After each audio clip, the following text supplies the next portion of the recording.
Chapter 1, Prologue. I know I'm going to fuck it. Neo looked at the duck. He skillfully moved his fingers, smashing the buttons on the controller, trying to maintain the lead position in the race. His face contorted. He was first. But he knew he was going to lose. He just knew. I'm definitely going to. The second player, his friend, quickly caught up. Suddenly, the second duck fired a missile and blew his duck. He was not able to dodge it. Fuck. He almost threw the controller, but remembered its cost and, with a frustrated expression, sat down. From the room next door, the irritating laughter echoed. Ha ha ha ha. Kowtow to this daddy. Neo's expression worsened. He lost the bet. He would have to pay for the party tonight. The worst part was Francis boasting. The bastard would keep gloating for a week. Stretching his fingers, Neo stood up and patted Klein, the last and the third player of the match, on the back.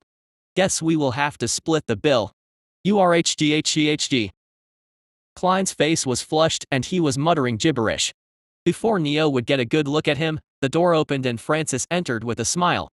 There is no need to be sad, my sons. It's just impossible for a child to defeat his father. The fuck? Just because you won, did you really call your dad your son? Neo retorted. He turned to Klein. Hey, let's go. Klein stood up with a stagger. He kept his head low and dragged his legs with a limp while twisting his arms strangely. Klein? Neo asked with a hint of caution. His friend, Klein, was acting strangely. Are you okay? Neo took a step towards Klein when suddenly Klein looked up. His eyes were bright red and the skin on his face was cracked like a zombie. Gahhrr. Klein pounced on Neo and tried to bit his neck. By pure reflex, Neo twisted his neck and dodged the attack. But Klein pushed him down and sat on top of him. Arghhh. The blood-red saliva fell on Neo. Klein would have bit him if Francis did not kick away Klein on time. Fuck is wrong with you, Klein? What are you doing? Francis shouted as he helped Neo to his feet. However, he knew. Klein was not himself at the moment. Gragaga. Neo and Francis reacted swiftly when they heard the strange sounds. It was not coming from Klein. Outside. Cries of help and strange noises were coming from the hostel's yard. Zombie apocalypse? Neo asked. Stop being a nerd, Neo. That only happens in movies. Tell that to Klein. The zombie feed. Klein stood up. His shoulder was dislocated from Francis' kick. However, the injury seemed to not affect Klein at all. We need to run. Neo quickly acted. Although he was not physically gifted like Francis or academically gifted like Klein, he was quick on his feet and actions. He pulled Francis out of the room and locked the door from outside, leaving Klein inside. The zombified Klein kept scratching the door, but did not use the knob to open it. It solidified Neo's conjecture of a zombie apocalypse happening. After all, zombies were stupid. What should we do? Francis asked. We need to check the situation outside. If it's really a zombie apocalypse, we need to. Neo stopped speaking and coughed. His hand was covered in bright red blood. And Neo, your face. He touched his mouth and found his skin falling out like peeled orange. Strangely, he did not feel any pain. Did this happen from Klein's saliva that fell on me? He could not complete his sentence. His vision spun and he lost consciousness. Okay. I feel like shit. Neo woke up groggily and rubbed his eyes with a yawn. He felt weird. As he stood up, he realized his point of view was higher, as if he had grown taller. He looked at his arms only to find them pale whitened. Then, an ominous sense of unease appeared in Neo's heart. Why was his body feeling so alien to him? He rushed to the bathroom and looked at the face reflected in the mirror. Black hair, sunken cheeks, crimson eyes, sharp jawline, and a face that might have been called handsome if it was not malnourished. Who is this? The boy reflected in the mirror moved along with him. At that moment, a rush of memories surged inside his head. He recalled the moment of his death. The zombie feed Klein, the zombie apocalypse, and the drop of saliva that infected him and killed him by, probably, turning him into a zombie. It was not pleasant. If I died, then where I am? And this body is not mine. Did I transmigrate? Breathing heavily, he returned to his room and sat on the bed. The round trip from the room to the bathroom left him exhausted. Either he was greatly malnourished, or he had a weak constitution. Hopefully, it was not both. In the end, It took him 2 days to accept his transmigration. He died and came to another world. It was unbelievable. But it happened. What am I going to do now? He spoke to himself while munching down on the sandwich. Currently, Neo was living in an apartment alone. How did he know he was living alone? Because there was only one toothbrush, the shoes and clothes were all same sizes, and no one came to the apartment in the last 2 days. Secondly, the body into which he transmigrated was also named Neo. Neo Hargraves. Somewhat rich, because he could afford to rent an apartment alone, no contact from the family, and a student of Demigod Academy. Demigod Academy. Neo opened the academy's acceptance letter he found in the apartment. An academy where the demigods, the ones who possess the blood of gods, train and familiarize themselves with their powers.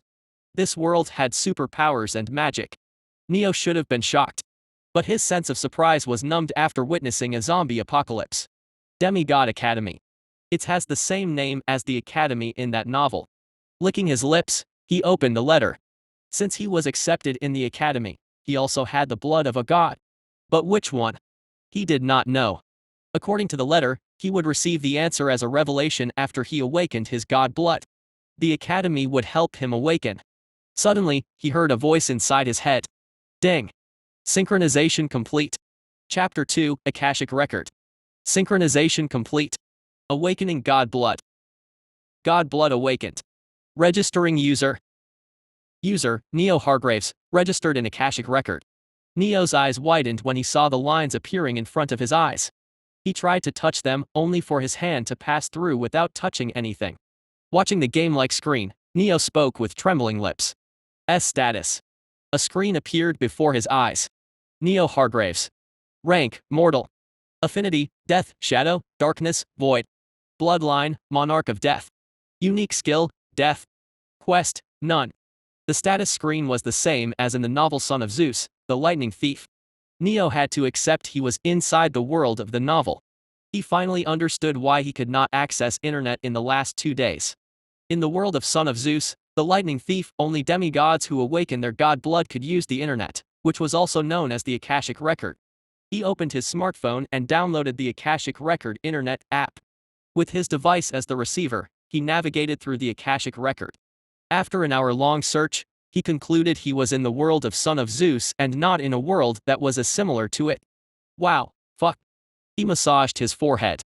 Anyway, what is this Monarch of Death bloodline? Actually, he knew what it was. And that was the problem. Monarch of Death was the name of bloodline of Hades, one of the 3 great gods. Among the 3 great gods, Zeus, Hades, and Poseidon, only Hades had no children in the novel. Who is Neo Hargraves? Why didn't he appear in the novel? I have the Academy's acceptance letter, so he should have gone to the Academy. But I don't know anything about him. Unable to find any answers at the moment, his focus went to the unique skill. Since I have the bloodline of a great god, the skill should be fairly strong. He checked the skill's description with a grin. Unique skill, Death. Skill effect, you die. What? It's not your opponents die but you die. I will die if I use the skill. His expression contorted. He finally understood why Neo Hargraves, or any other child of Hades, did not appear in the novel. All of them died after using the unique skill. In this world, one had to train their unique skills to grow stronger and rank up. After training the unique skill to a sufficient level, one could awaken more unique skills. Is this my only hope? Neo's eyes fell to the quest part. Quest section did not exist in status screen of anyone in the novel. It was probably an advantage unique to Neo. However, there were no quests at the moment. There was no guarantee a quest would help him either. If it did, he did not know how long it would take for the quest to arrive. Neo had to solve the problem himself. I can just give up on growing stronger, but I won't do that. With the bloodline of Hades, I have the potential to become the strongest. Giving up here is stupid. I don't want to live a mediocre life again. Unlike his friends, Neo was not very smart or highly athletic. He had quick thinking, but that was just another way of calling him average. Average. No one wanted to be just mediocre. Neo was the same. I need to train my unique skill to grow stronger. But I don't want to die. The answer to his problem was simple. Resurrection. He had to resurrect himself after he died. Revival is anything but easy. He massaged the back of his neck with one hand and sighed. A man's gotta do what a man's gotta do. He packed his backpack with food items and took the cash, totaling $10,000, he found hidden in the apartment. There were methods that only a reader like him could use. Leaving the apartment, he took a taxi to the nearest market. The ingredients. First, I should get the herbs. Lunaflame, starshade, amberthorn. Despite sounding fantasy-esque, they were common herbs in this world. He navigated through the chaotic market and entered the herb shop. The receptionist, a man with a goatee, bulky arms, and the lower half of the goat, turned to him. Welcome, what can I get you? I need Lunaflame, starshade, amberthorn. We have them. Please wait for a minute. Neo watched the receptionist come shopkeeper with mild interest. In this world, everyone had a bloodline, originating from their ancestors who lived in the age of gods. In rare cases, some had parents who were the source of the bloodline themselves. Their parents could be gods or mythical monsters. Neo did not know if he was Hades' son or if he inherited the bloodline from his ancestors who might be Hades' children. There are the herbs. It's $5,000 for all three. The shopkeeper returned. Neo sucked in a sharp breath after hearing the price. He could have upgraded his gaming setup with so much money. Although it pained him, he brought the herbs. After completing the purchase, he visited a liquor store. The guard at the store's gate stopped him. You can't enter. We don't allow minors. I'm the student of Demigod Academy. He showed the ID he received along with the academy's acceptance letter. The guard's face changed from surprise to shock and finally to awe. He saluted by putting his fist over his chest. Sir, I apologize for being rude to you. Don't worry about it. Neo spoke nonchalantly. So, can I enter the store? Yes, sir. We are honored to have a student of the academy visit our shop. The Demigod Academy was the biggest academy on the continent. Only the genius among the demigods could enter it. A student of the academy was treated as a celebrity wherever they went. Entering the liquor store, Neo was quickly approached by a staff. What can we get you, sir? Barum liquor. He thought for a bit. The cheapest one. The staff took him to a VIP room and told him to wait while they brought the liquor. He entered the room. After a few minutes, a man with golden eyes and star-shaped pupils entered. This is the Barum liquor you've requested, sir. How much is it? He took the bottles. One was Braham liquor he requested and the other seemed like a high-quality liquor. It's free and this is gargoyle liquor, our shop's specialty. It is a gift. There is no need to pay for it. We are honored to have an academy student visit our shop. It is unthinkable to ask for you to pay us. Watching Neo's unconvinced expression, the man added while rubbing his palms together. You don't need to pay. But if you like our liquor, we hope you will tell your fellow academy students about our shop. Neo had underestimated the Demigod Academy's influence. While it was true only genius demigods went there, most of them were rich and had influential connections. Everyone wanted to curry a favor with them. Noticing the free liquor in his hands, he thought back to the herb shop. He should have revealed his identity there too. Thank you. I will remember to tell my friends about your store. It's our pleasure. He left the shop satisfied. I've got the herbs and the liquor. Now the only things left for the revival ritual are a living sacrifice and divine water. Since he was trying to revive himself, the sacrifice had to be someone who was similar to him. Chapter 3, Unique Skill. The sacrifice had to be a demigod, with the blood of a powerful god if possible.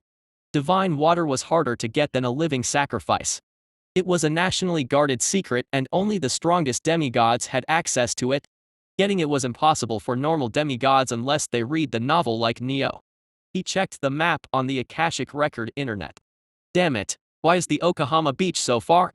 Neo took a bullet train. It took him 8 hours to reach the city where the Yokohama beach was located. After getting off on the station, he visited the beach and brought scuba diving gears from a rental shop. Before diving, he took a short break. I feel like shit. He was tired. His body was too weak. Just traveling was enough to make him feel like he ran a 100 kilometers marathon. He wished he could get someone else to bring him the divine water. But the place where he was going to get it was a secret that, if leaked, could start war between nations. Divine water was too precious. Everyone wanted to get it as much of it as possible. Okay, I'm ready. Neo took the boat to the location he remembered. He wore the oxygen mask and dove into the water. The sea was neither cold nor hot. He could see schools of fishes. Some fishes were bright in colors, some had stripes while some were large and moved alone. Since he was near the beach, he reached at the seabed fairly quickly. He began his search for the sea cave. By the time he found the entrance to the sea cave, he felt he was about to die from the exhaustion. After making sure the entrance was not marked, he entered the narrow space. In between the coral reefs. It was tight. If he had been a bit less thin, he would have not been able to enter it. Neo arrived inside a water cave. There was air inside the cave, so he removed the respirator and inhaled. The cave was dimly lit thanks to the glowing funguses. It had a small pond in the center. Looks like the mermaids haven't found this place yet. He knew it when he saw the cave's entrance unguarded, but seeing the empty cave confirmed his suspicions. In the novel, this cave would have been found by the mermaid kingdom and become a part of their property. He did not know when it was supposed to happen. This place came into play when a villain, gravely injured by the protagonist, came across it by luck and killed the guard mermaids to use the divine water to heal and strengthen himself. The villain wreaked havoc on the mermaids' country and was later defeated by the protagonist. Due to the incident, the protagonist was able to grow closer to the princess of country of mermaids. Now all of this divine water is mine. Neo did not feel guilty for stealing the divine water. No divine water equals no way for the villain to save himself equals the mermaid kingdom is not destroyed. He was solving the problem at its source by taking the divine water. Moved by his own heroic spirit, he poured the Braham liquor into the pond and threw the herbs into it as well. The herbs quickly melted and a sweet aroma, containing the liquor's traces, wafted in the cave. He removed his clothes and stepped in the alcohol-flavored pond. The only thing left was a sacrifice. Well, the sacrifice was Neo. The plan was simple. Neo would sacrifice himself to revive himself. It was a loophole in the ritual. But Neo believed he, the son of Hades, the god who ruled over death, should have at least this much leeway. The Grim Reapers would not nitpick. Probably. If it doesn't succeed, I'm dead. He took deep breath to calm himself. Truth be told, he was not using himself as a sacrifice because he did not have a demigod to sacrifice. There was no shortage of bastards who deserved death. However, to increase the chances of resurrection ritual success, the sacrifice had to as close as possible, physically, emotionally and spiritually, to the soul targeted to be revived. Who was the person who was similar to him in appearance, had similar values, and lived a similar life? Neo himself was that person. Hence, sacrificing himself was the best choice. After submerging himself in the pond, Neo had completed all steps. Now, he had to kill himself, negotiate with the Grim Reaper, and return. Here goes nothing. He closed his eyes and activated his unique skill. Death. It was cold. Neo felt he suddenly appeared in a winter region. At the same time, his innards were burning. The waves pulled him along. He opened his eyes when he felt something touch his back and found himself on a beach.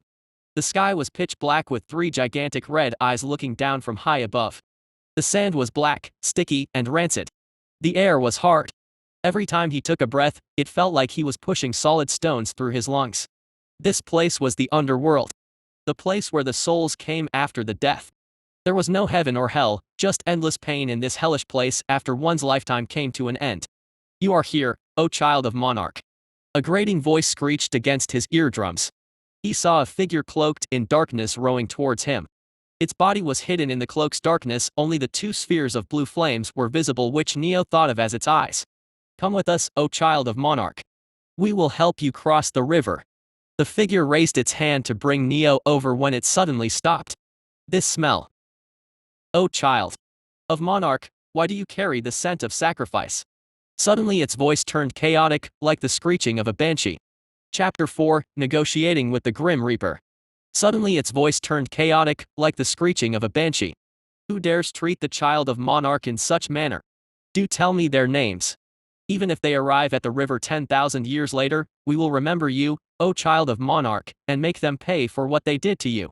The Grim Reaper sounded angry on Neo's behalf. It was a good sign. Hopefully, the Grim Reaper was biased in Neo's favor. No need to worry about. Let's carry on with the ritual.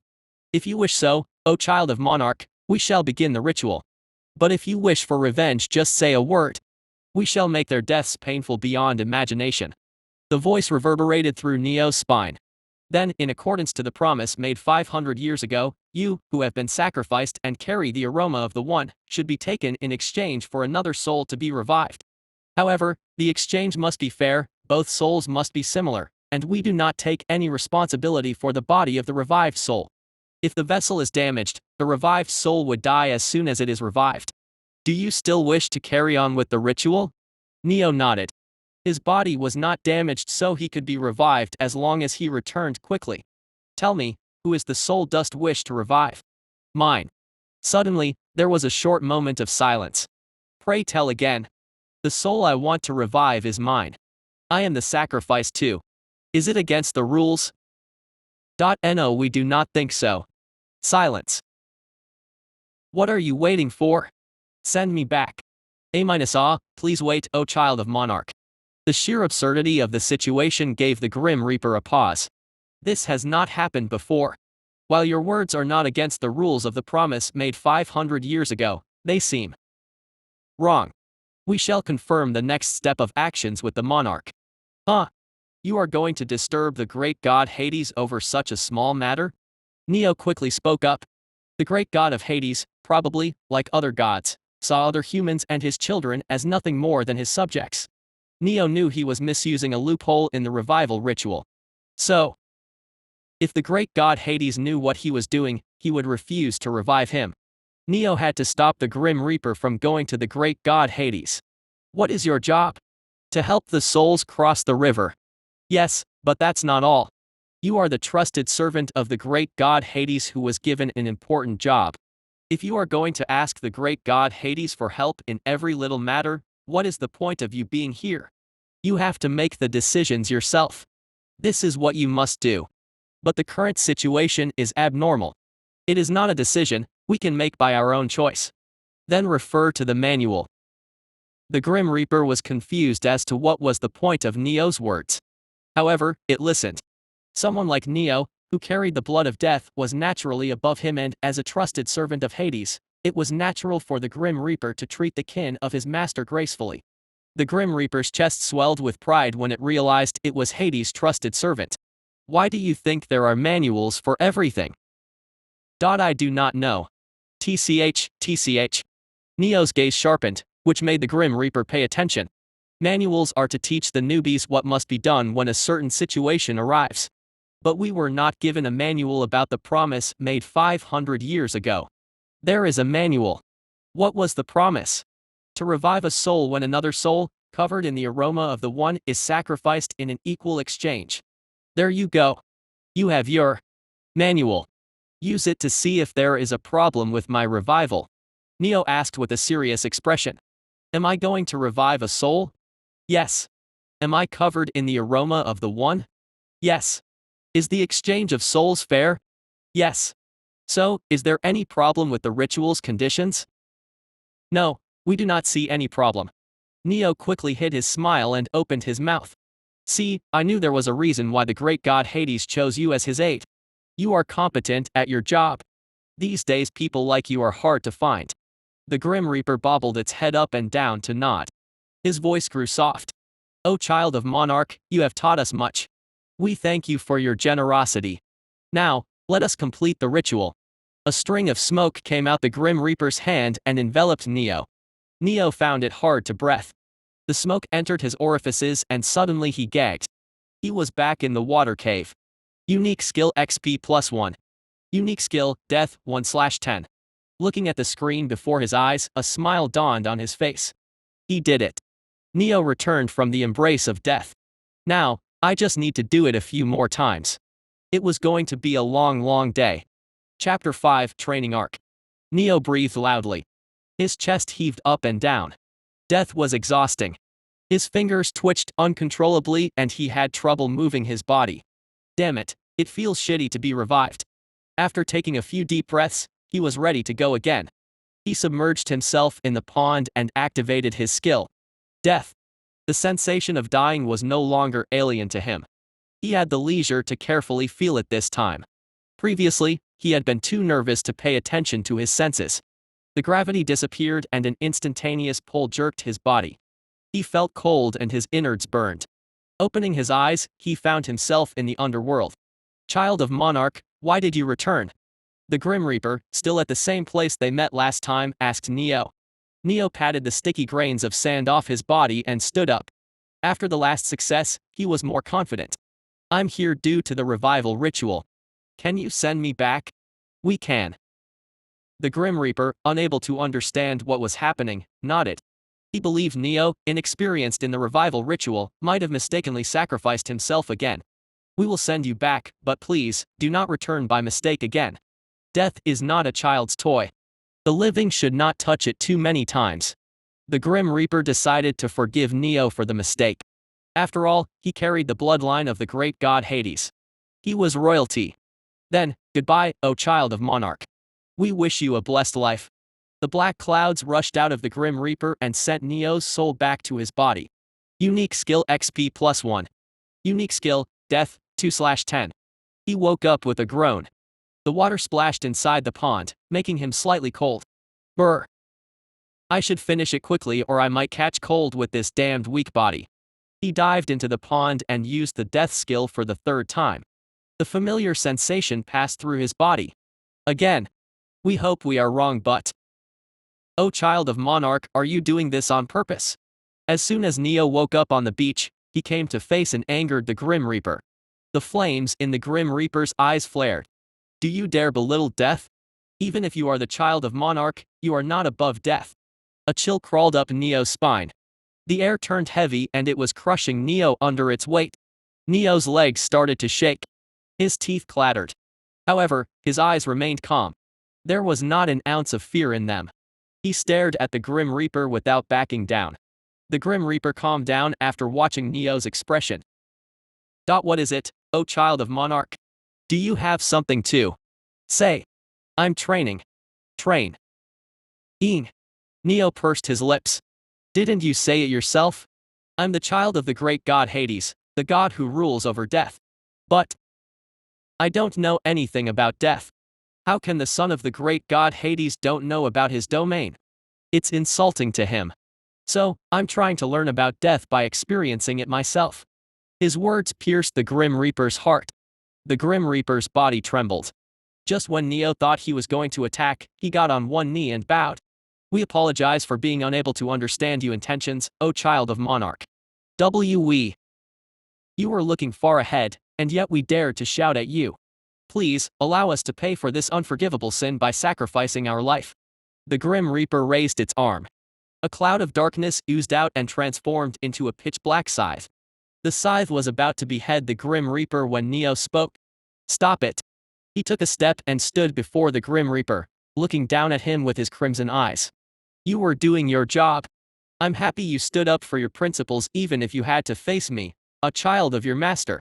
O child of the Grim Reaper choked on his words. O great child of the Monarch, we thank thee for thy generosity. The way the Grim Reaper addressed him changed. It meant he finally accepted Neo as the kin of Hades and a fellow being of death. Stand up. Neo helped the Grim Reaper to his feet. When he touched its cloak, a chilling cold permeated into his body through his fingers. He barely kept his face straight and managed to not make a fool of himself. Now, can you send me back? We can, but... Is there a problem? No, however, O great child of the Monarch, while you have not broken any rules, you have repeatedly touched death with your soul. If you don't allow your soul to rest, you will lose your emotions and your soul will be corrupted. When that happens, I won't be able to send you back to the realm of living. Neo found it hard to believe the Grim Reaper's words. However, he knew the Grim Reaper had no reason to lie. Besides, Neo had not read the last volume where the gods were introduced, and his knowledge of this world was not omnipotent. He had to be careful. Just now, he had come too close to his true death. The thought of spending an eternity in the underworld sent chills down his spine. Noticing Neo's expressionless face, the Grim Reaper knew he was beginning to change. He was too calm after hearing the devastating news. However, the Grim Reaper did not feel the change was bad. It was a great change in its eye. The son of the great god Hades should have such qualities. He should not fear death, and instead unearth the method to control it. Just like Neo. Maybe if it's him, he can accomplish what the other children of the Monarch failed to do.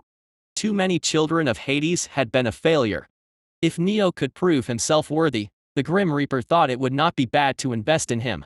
Chapter 6, Unique Skill Evolution. Thinking so, the Grim Reaper made up its mind. It would help Neo. "Oh great child of Monarch, you can return to Underworld 3 times again. But after that, you must rest for 3 days at the minimum. We will send you back now. If you wish to continue the training, we will wait for you here." "I will do that then." The Grim Reaper returned his soul to the world of living. After coming back, Neo saw the increasing XP. He decided to raise the XP to the limit before he rested as per the Grim Reaper's instruction. Underworld. When Neo's soul left for the world of living, the 3 gigantic eyes hovering in the air blinked. The darkness of the sky stretched into a thin smile. They had seen all. From Neo's first appearance in the Underworld to his trickery against the Grim Reaper, and his resolve that allowed him to keep training even if he had to kill himself over and over. Death was not simple. Many souls went insane after touching it once. The insanity and fear of death could corrupt all. Yet, Neo was standing tall after touching it twice. He planned to meet death many more times in the future. He had potential to become his successor. The sky continued to smile, amused as it waited for the future to unfold. Underwater cave. Achoo. Achoo. Neo shivered from cold. Divine water was supposed to strengthen the body. And, while he could feel his body growing stronger, he was so weak he got cold from staying inside divine water for a few minutes. "I need to do something about this body, achoo." Neo wiped his body with a towel and wore the clothes for a few minutes. He sat on the edge of the divine water pond. Brrrr. It's cold. After a few minutes, he removed his clothes and re-entered the divine water pond. Dying repeatedly was taking a toll on his body and soul. But he could not stop training. This opportunity was a blessing. After all, it was rare to find a vial of divine water even after spending a fortune. Neo was using an entire pond for himself. And he could return after visiting Underworld.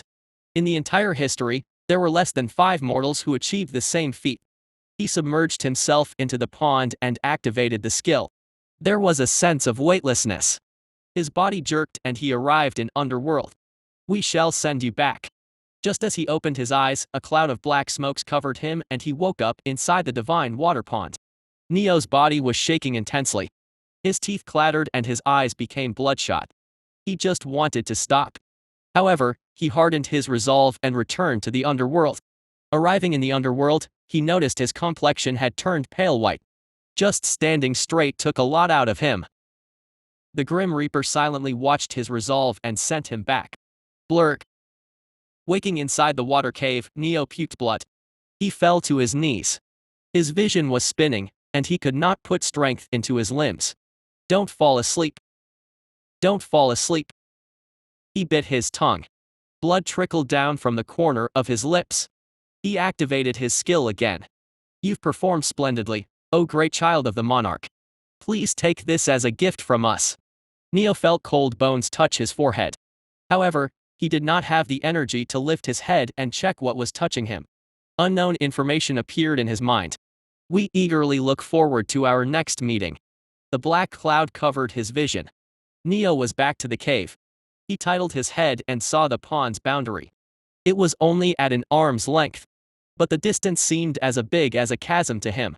He felt incredibly weak. Is this overdose of divine water? Or soul corruption? From Underworld?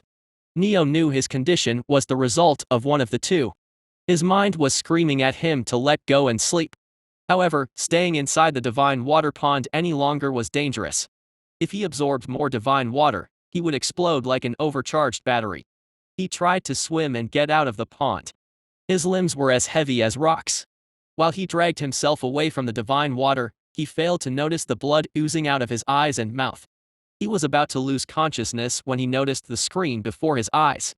His eyes widened. Slowly, a subdued laugh escaped his lips. Neo could have trained without pushing himself to the limit.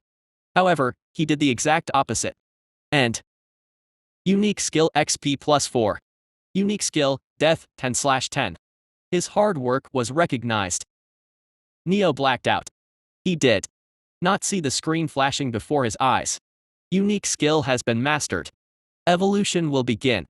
Unique skill death has evolved into immortal. His injuries began to heal at a rapid pace. At the same time, he grew thinner. He lost the muscles and the little fat he had on him. After his body devoured the stored energy reserves, it greedily consumed the divine energy in the air. The divine water pond trembled. As if commanded by someone, the pond's water began to turn into mist. It filled the underwater cave with divine energy-rich air. Neo's body used the absorbed energy to heal and strengthen him. He gained stronger muscles, his bones became as hard as steel and his blood gained a slight hue of gold. Rank, mortal, awakened. Neo stopped consuming the divine energy and the divine water pond returned to its original state. Blissfully unaware of what was happening, he embraced the sleep. Suddenly, voices emerged from the entrance of the water caves. Is this the right place? Yes, I saw a divine water pond here. I hope it's true, princess. If we can find our own divine water source, our country will finally have some leeway. Two women stepped into the cave. It's just there. Amelia stopped speaking when she laid her eyes on the boy who was sleeping naked, next to the pond. Chapter 7, Hiding the True Thoughts. Amelia looked at Clara with a dark expression. It looks like an intruder. Get ready to fight. Clara mouthed to her. They readied their weapons and approached Neo without making any noise. Clara took the lead. As Amelia's bodyguard, she was one of the strongest demigods in the mermaid country. Just as they were about to reach Neo, he groaned. He shifted his head and looked up. His eyes slowly opened. Reacting swiftly, Clara dashed forward and attempted to apprehend Neo. She was about to strike him when he laid his eyes on her. Suddenly, a terrifying presence descended in the water cave. Clara and Amelia were frozen stiff from fear. The hair on their napes stood and they found themselves lowering their heads, unable to meet Neo's eyes. Who are you two? Neo asked as he groggily stood up. He woke up because he smelled the scent of approaching death and found two women in the cave. Both of them were far more beautiful than anyone he had seen in his previous world. The one near him had sea blue hair and held a spear. She wore black tights and yellow shirt that accented her curves. The women at the back had silver hair and red eyes. She seemed closer to Neo in age. Her blue shorts and gray tank top highlighted her jade white skin. She held a bow and had an arrow, made of water, knocked at the bowstring. Neo noticed her gaze directed at his lower half. His brows furrowed. Stop staring at it. Despite being disoriented and flustered, a calm and impassive voice left his mouth. Although his life was in danger and he just exposed himself to them, compared to the pressure in the underworld, where even breathing was painful, the current situation was lukewarm for him. Sorry. Amelia's face flushed and she lowered her gaze. After wearing his clothes, Neo's vigilance dropped. At the same moment, the terrifying presence disappeared. Clara exhaled in relief. She almost fell to her knees. Unlike Amelia, she was close to Neo and was affected by his presence severely. Who are you? Clara put strength in her legs and glared at Neo. She was ready to fight him to the bitter end. The presence Neo radiated was of death. It was so thick that Clara and Amelia, who did not have death affinity, could sense it. Even a lich or a necromancer would not have such thick presence of death. Clara gulped heavily. Her body shivered when she recalled the person who had a similar presence of death. Why you? Have you gone to Underworld? Amelia's eyes widened with horror when she heard Clara. No one could return from the Underworld. No one. It was a universally accepted fact. Only the strongest demigods, who were comparable to natural disasters, might be able to achieve it. This meant the boy in front of her was a demigod who had reached the apex. His young appearance was a lie and he was an old monster who had lived for centuries. When Neo did not respond, Clara's suspicion only increased. She was sure Neo was a powerful demigod. Damn it, why is here? Does the divine water here belong to him?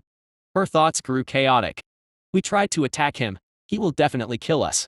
I need to send the princess back at least. Clara shifted her weight and she got into the stance. Just as she was about to attack, Neo spoke.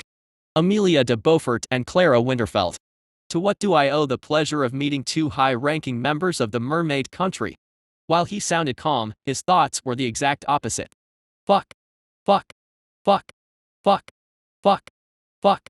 Why did they have to come today? Neo knew about Amelia and Clara as they were pivotal characters in the novel. He could predict what was going through their head. I'm safe because they think I'm strong. But if they find out the truth, they will kill me to keep the location of Divine Water Pond a secret. Neo was just an awakened. He would be defeated even if Amelia fought him blindfolded, let alone Clara, who was a powerhouse in the Mermaid Kingdom. He was in deep waters right now. Why are you not answering? Despite his inner turmoil, Neo maintained a calm facade. Oh, are you surprised by what I did after waking up? I apologize for it. I battling a foe until yesterday and mistook you two for him for a moment. Clara and Amelia felt their throat go dry. If they were surprised when Neo recognized them, they were downright terrified at the moment. They could see the dry blood stuck on Neo's skin and the floor of the water cave. Who could be strong enough to hurt him, a powerful demigod, to this extent? However, they realized another thing. Neo was friendly. It did not seem he had intentions to hurt them. As a proof, he could have killed them if he wanted, but they were still alive. This was a chance. I greet the exalted one. Amelia curtsied. We did not know the Divine Water Pond belonged to you. We shall leave as soon as possible. Clara understood the signal. She bowed and followed Amelia to leave the water cave. They walked with subdued but hurried steps. Wait. Neo suddenly spoke up. Why were you two here? Amelia and Clara felt their hearts stop when Neo called them just as they were about to leave. However, Neo did not have any other choice. They were stronger than him and could kill him. But meeting them here was a chance. For them and for him.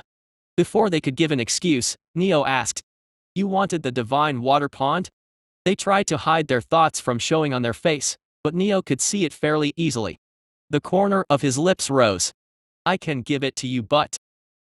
Chapter 8, Status of an Awakened.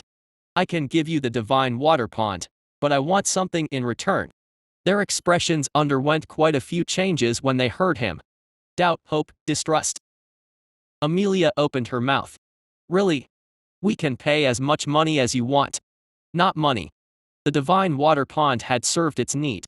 It could bring Neo fortune if he sold it. But important treasures could not be brought with money. I want a tremor-ranked magic spell. What?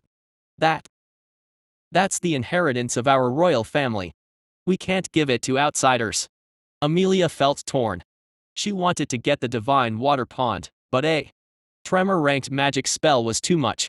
Magic spells were divided into 5 ranks. Whisper. Echo. Resonance. Reverberation. Tremor. The Mermaid Country had only one tremor-ranked magic spell. It was given to Amelia's ancestor by the great ocean god, Poseidon. The spell was the reason why her ancestors could establish the Mermaid Country in the harsh seas of Alaska. Amelia was lost in thoughts when Clara put a hand on her shoulder. The bodyguard looked at her with a deep gaze. A sigh escaped Amelia's lips. She understood what Clara meant. They had no choice but to get the Divine Water Pond. She saw Neo was not going to budge and spoke. I can't make an important decision like that myself. We can appeal to the Queen, my mother, and I think she will agree to your demand. Her words would have sounded like a lie to anyone. The Queen of the Mermaid Country was called the Tyrant Queen. She was not someone who negotiated and instead took everything from others. While it was true the Tyrant Queen urgently needed divine water in large amounts, she could force Neo to give it to them without any compensation. Amelia did not think such a scenario would come to pass. Neo was strong.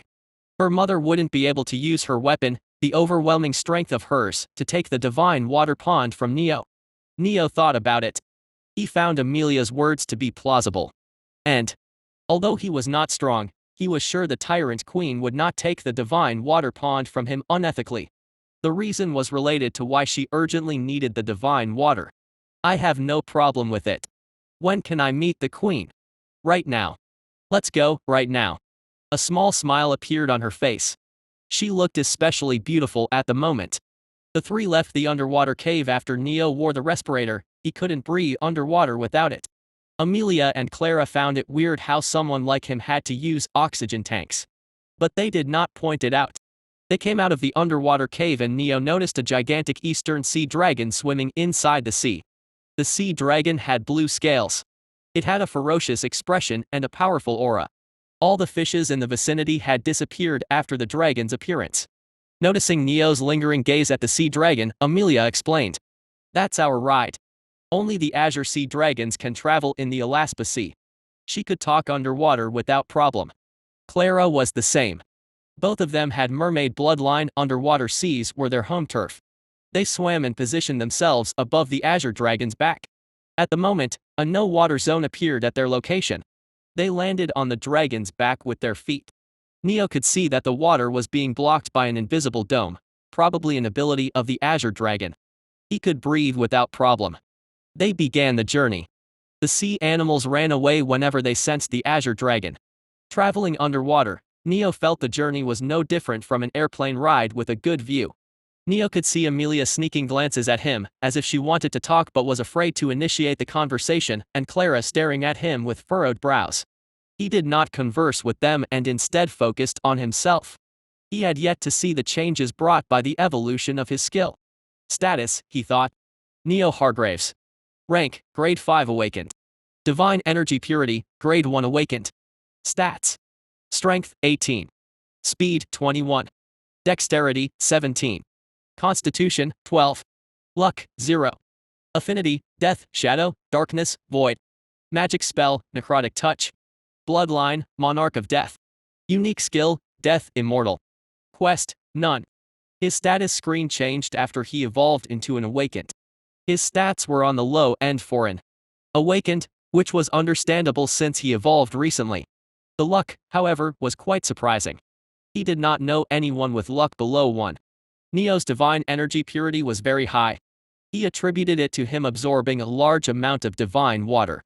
The magic spell is the one the Grim Reaper gave me. I wonder what rank it is.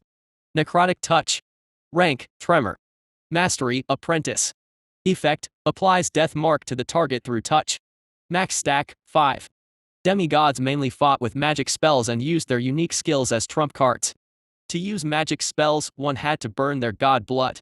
While the god blood could be naturally restored over time, consuming too much too quickly could kill the demigod due to anemia. Neo was surprised to see the rank of the spell. It seemed the Grim Reaper he met was a high-ranked personnel. Thinking again, just not any Grim Reaper would have been sent to bring the soul of the bloodline of Hades. Unique skill, Death. XP, 10/10. Skill effect, you die. The death skill had been completely mastered. Thanks to it, Neo gained another skill. He checked the new skill's detail with anticipation. It had to be powerful considering how much trouble he had gone through to get it. Unique skill, Immortal. XP, 0/100. Skill effect, you gain an extra life every 24 hours. Max stack, 3. His face contorted. What was this fucking bullshit? The skill was incredibly useful, but what would he do with so many lives? If an opponent could kill him once, he could kill him twice. Even 3 or 4 times. Damn it. Were all skills from the Monarch of Death bloodline so weak? Calm down. It isn't a powerful skill, however, it's remarkable as a support skill. Besides, time passes slower in the underworld. I can go there to train my magic spells. Neo sighed. It seemed he had to keep dying in the near future.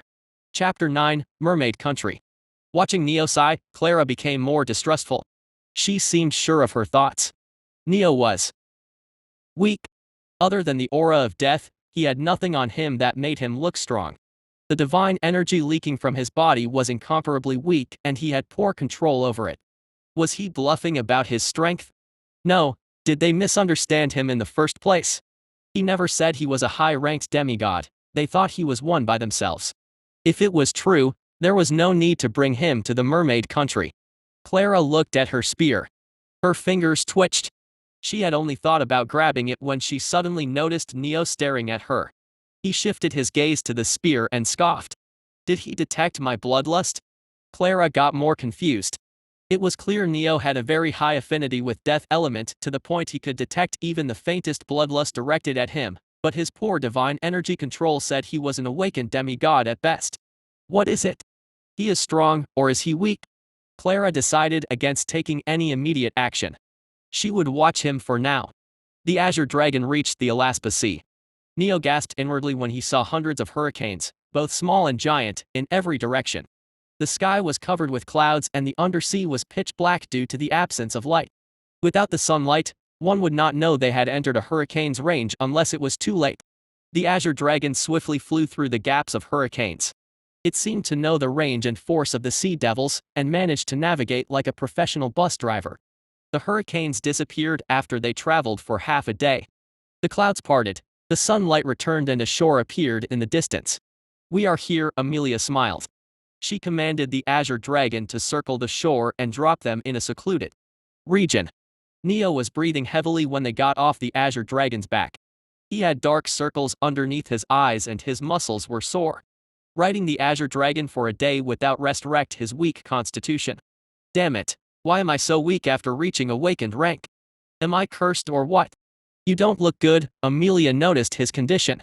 Unlike Clara, who stayed quiet, she did not hesitate to speak right now. "I know." Neo didn't let his face show the exhaustion. "I was using the divine water pond to heal myself." "Is this the side effect from your fight? Who was your foe? Are you gathering tremor-ranked magic spells to increase the chances of your victory for the next time?" Her rapid-fire questions and sparkling gaze made Neo take a step back. "Princess, we should go," Clara interrupted her before she overwhelmed Neo. He looked at her thankfully. They left the shore and came across a carriage hidden next to the giant beach rocks. It was left there for occasions like today. A carriage. They are using carriages when the rest of the world has cars. Damn, am I in boonies or what? Neo thought. He should not have expected much from a country that followed monarchy in this day and age. Amelia climbed the carriage first. After entering, she noticed Neo breathing heavily and unable to move his body much due to soreness. She gave her hand to help him climb. Neo frowned. But he was indeed feeling weak. He was fighting sleep and exhaustion through sheer will. Just when Amelia thought he did not need her help, Neo grabbed her hand and stepped into the carriage. A smile blossomed on her face. Clara took the reins of the carriage and drove. While on the way, Neo decided to take a short nap. He needed to be in his best condition before meeting the tyrant queen. "Wake up, we are here." A melodious voice woke him up. Neo felt irritated. He had fallen asleep for a few minutes before he was told the time was up. Opening his eyes, he saw Clara at the door and Amelia in front of him. "It's already been a few hours. We even delayed our meeting with the queen to let you rest," Clara explained. Neo did not feel he had slept at all. Maybe the short nap was a bad idea. He exited the carriage and saw an extravagant palace. The Azure Spire Palace stood out as a breathtaking marvel. Its massive structure adorned in rich shades of blue glistened like sapphires under the sun. The rich history and the regal opulence meant to be showed through the palace were clear to Neo. They entered the palace. "Are we meeting the queen immediately?" Neo asked. "Yes. She is busy with the audience but she has asked to meet you as soon as possible," Amelia answered. While the two conversed, Clara followed Amelia silently like a faithful shadow. They reached the door of the audience chamber. The guard bowed to them and stepped into the hall to announce their arrival. The audience hall. The tyrant queen, Elizabeth, sat at the throne. Her silver hair cascaded like moonlight and her crimson eyes, deep and enigmatic, glowed like rubies, exuding an aura of both allure and danger. Her gaze held the coldness of a distant star, yet there was an undeniable charm that drew all eyes to her. On the both sides of the audience hall, there were dozens of ministers and citizens. Today's audience had been abruptly halted by the queen. They did not know what was happening. As they waited, a guard entered the hall. "The Princess Amelia de Beaufort is arriving with an esteemed guest." Amelia and Clara stepped inside. Immediately, the eyes of ministers were drawn to the doors, waiting for the esteemed guest, like hawks for prey. It was an open secret that Amelia was looking for divine water source to save the queen. However, most of them were against it. So, they had to be vigilant to know if the esteemed guest was truly capable of saving the queen. If he was, then he was an enemy. Chapter 10, Private Meeting with the Tyrant Queen. If he was capable of truly saving the queen, he was an enemy. Perhaps reacting to their hostile aura, an overwhelming presence erupted into the hall through the doors. The audience froze and the queen watched with interest as a dark-haired youth entered. At a glance, he looked weak, not even able to control the divine energy leaking from his body. However, they could feel the heavy aura of death on him. The guards reacted. "Who are you? Apprehend him." They swiftly encircled Neo and pointed their weapons at him. His aura made him look like a monster ready to pounce on them. They mistook him for an intruder. Let him be, the queen spoke. The ministers wanted to advise the queen against letting such a dangerous person free. However, they noticed something wrong about her expression. She was smiling. Her lips, soft and succulent, were stretched into a small, irresistible smile. A chill went down everyone's back. It's the sign of the slaughter's arrival, someone muttered. The queen maintained her gaze on Neo. Her eyes were glowing and, hovering before Neo, she could see something no one could. Name, Neo Hargraves. Rank, Grade 5 Awakened. Bloodline, Monarch of Death. The audience hall was enveloped in blanket of silence. It was broken by Neo, who was in a daze. You. He stared at the thick aura of death covering the queen. His strong death affinity allowed him to roughly guess the time of arrival of others' death. Death had touched her already. She was resisting its call through her overwhelming might. But you will die in 3 days. Neo's words brought a catastrophic change to the mood in the audience hall. Some were skeptical of his words. A few looked distraught. Most of them were happy. Amelia grabbed his wrist. What? How can you be so sure? We have the divine water pond. The divine water won't help. You can use it to concoct potions and elixirs, but it's already too late for her. She would die. Just like how she died in the novel. The tyrant queen maintained a calm expression despite the news. Looking at her, no one could guess she was at death's door. Today's audience is adjourned, the queen spoke. Her smile snapped the people out of their stupor. Thinking carefully, how could an awakened demigod like Neo guess the time of the tyrant queen's death? However, it was weird. The queen was not killing him after his discourteous words. They suddenly had a terrible thought. Was this the queen's plan, to see who supported her death, and she planned to kill those who she deemed guilty? While the ministers were dragging their feet out of the hall, the queen told Clara, "Bring him to my office."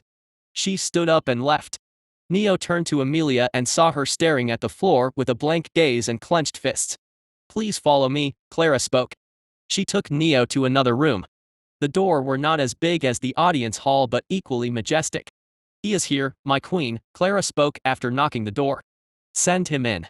Entering inside, the first thing Neo noticed was the tyrant queen, Elizabeth. She was preparing tea with a smile. "I never thought I would meet a kin of the great death god, Hades, in my life. A recently awakened demigod at that," she spoke while beckoning him to sit. "Why are you here?" "To sell the divine water pond." He sat on the sofa. His eyes were unconsciously drawn to the potted plants next to the window. "Is this why Amelia brought you here?" "I have to refuse your offer.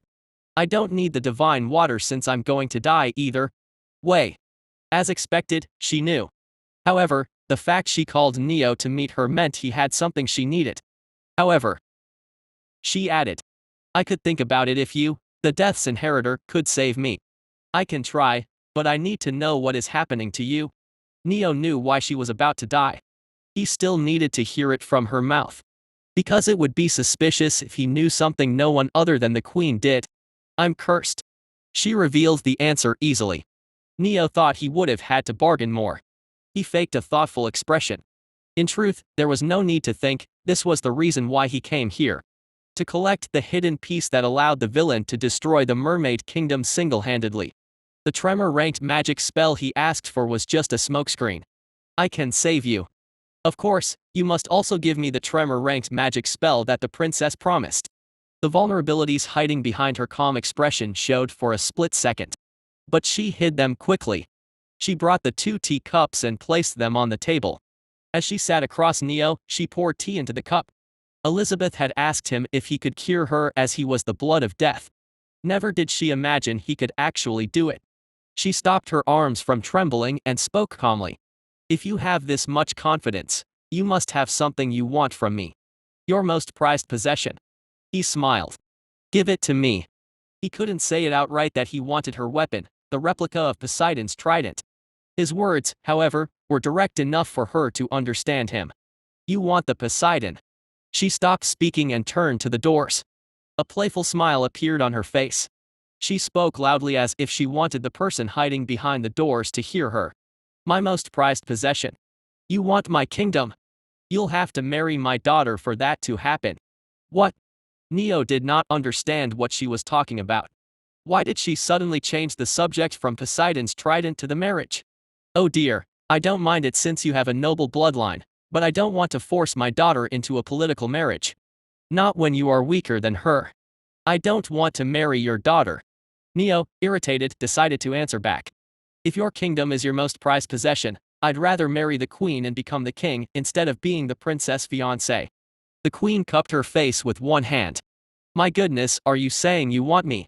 Chapter 11, Discussion between crazy bastards while having a tea. What the fuck was this woman talking about? He gave a metaphorical answer. Why was she taking his words seriously? Are you sure? If you are okay, an old woman like me. No.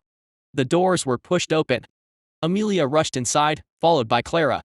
The bodyguard looked apologetically at the queen for being unable to stop Amelia from eavesdropping. Nobody is marrying anyone. Don't reject him so fiercely. He has quite a few good qualities. If you spend time with him, maybe you will come to like him. At her mother's words, Amelia's gaze unconsciously moved towards Neo's lower half. She looked away with a flushed face. The queen noticed her actions. Oh my, what did you two do before coming here? We did nothing. And stopped changing the subject. Amelia sat on the same sofa as her mother and glared at Neo. If a stare could kill, he would have been skinned and boiled 1,000 times by now. The tyrant queen, Elizabeth, picked up her teacup and sipped it. You've heard my daughter. I don't think I can give you my most prized possession. Neo frowned. Only Elizabeth knew about the replica of Poseidon's trident. It seemed she wanted to negotiate with Neo in front of her daughter with the code word. While Amelia thought of the most prized possession as a marriage with her mother and her, in truth, the queen and Neo would talk about the weapon. So, Elizabeth continued. How about another offer? I'll hear it at least. I will let you live if you promise to save me. She placed the teacup on the table. Her expression said it was her final offer. As expected of a tyrant. Neo knew this was going to happen. Mom, why are you doing this? Amelia asked with a frustrated expression. She knew nothing was going to change her mother's thoughts. Similar situations happened countless times throughout her childhood. Although she hoped Neo's strength would deter her after hearing everything through the door, she knew her expectations were not going to be fulfilled. Elizabeth looked at Neo to see how he would react. But he picked his teacup with a smile. It's a realistic offer. Sadly, I can't accept it. So you are ready to die. That's the problem. Neo took a sip. I'm immortal. Huh? Are you bluffing again? Amelia reacted. Her mother and Clara pondered over Neo's words seriously. The children of the 10 high gods and the 3 great gods inherited powerful skills. Zeus' familia could control lightning and Poseidon's lineage reigned supreme over the oceans. With that logic, Hades' descendant should be able to command death. There has never been a Hades child in the history. We can't predict if his words are truth or lie, Clara thought as she stood behind Elizabeth's sofa. Neo's words took the tyrant queen by surprise. However, she recovered quickly. If that is the case, my offer won't work. She added. How about I torture you if you don't save me? I can start by pulling out your nails, dripping hot wax on your skin and slowly use worse torture. Sounds painful. Neo maintained his calm. The tyrant queen frowned at his composure. He put his teacup down. But I think I can endure 3 days. After that, I'll be fairly compensated for my troubles. Neo did not say who would compensate him. However, all of them knew the answer. The people in the audience hall were happy to hear about the queen's death. Someone placed a curse on the queen. No one except Amelia was trying to save her. Almost everyone was somehow helping in the rebellion against the tyrant queen. Those people, when they find Neo endured 3 days of torture and refused to save the queen even though he could, would treat him like a hero. They had to. After all, a rebellion was justified only until they had justice on their side. Not treating Neo as a hero would work against them. So, it was checkmate for the tyrant queen. You came prepared. The tyrant queen refilled his cup. I'll accept your offer. Crazy bastards. They are talking about murder and torture while snacking. Clara thought she was the only sane person in the room. Even Amelia had been desensitized to death after seeing her mother's actions for years. While Amelia bit her lips, unable to reject or accept her mother's deal with Neo, the tyrant queen added. However, I need a proof of your capabilities. As you wish. Neo stood up and approached the potted plants on the window. The flowers had yellow star-shaped petals. They were beautiful. Necrotic touch. Wisps of black smoke came out of the tip of his fingers. He could feel the blood in his arteries and veins burning. It was exhausting. Maintaining the skill for a single second was as draining as traveling on the Azure Dragon's back for a day. However, he didn't hurry. He maintained the facade of calmness and touched the petals. The flowers immediately withered when the black smoke seeped into them. They lost their colors. Just as they were about to die, Neo called the black smoke back. And the flowers regained their life. Neo turned around. He smiled. The Tyrant Queen had a shocked expression on her face. Even she could not remain calm after seeing what he had done. It looked like a curse. You can cancel your curse after it has been casted, she spoke. It was an impossible feat. Curses, once activated, could only be transferred from one target to another. Neo did not correct her misconception of his abilities. His magic spell was tremor ranked and thus allowed him to have a greater control over its impact. Just like the deal he had with the Tyrant Queen, he had no intention of telling her the truth. He had lied. Only the curse caster could save the queen. Neo could not do it. And the caster's identity was never revealed, since the mermaid country was already destroyed by the time this backstory was shown. However, Neo had a plan. And he had already executed it. Now he just had to wait for the result. Chapter 12, First Quest. Neo had a plan. He had already executed it.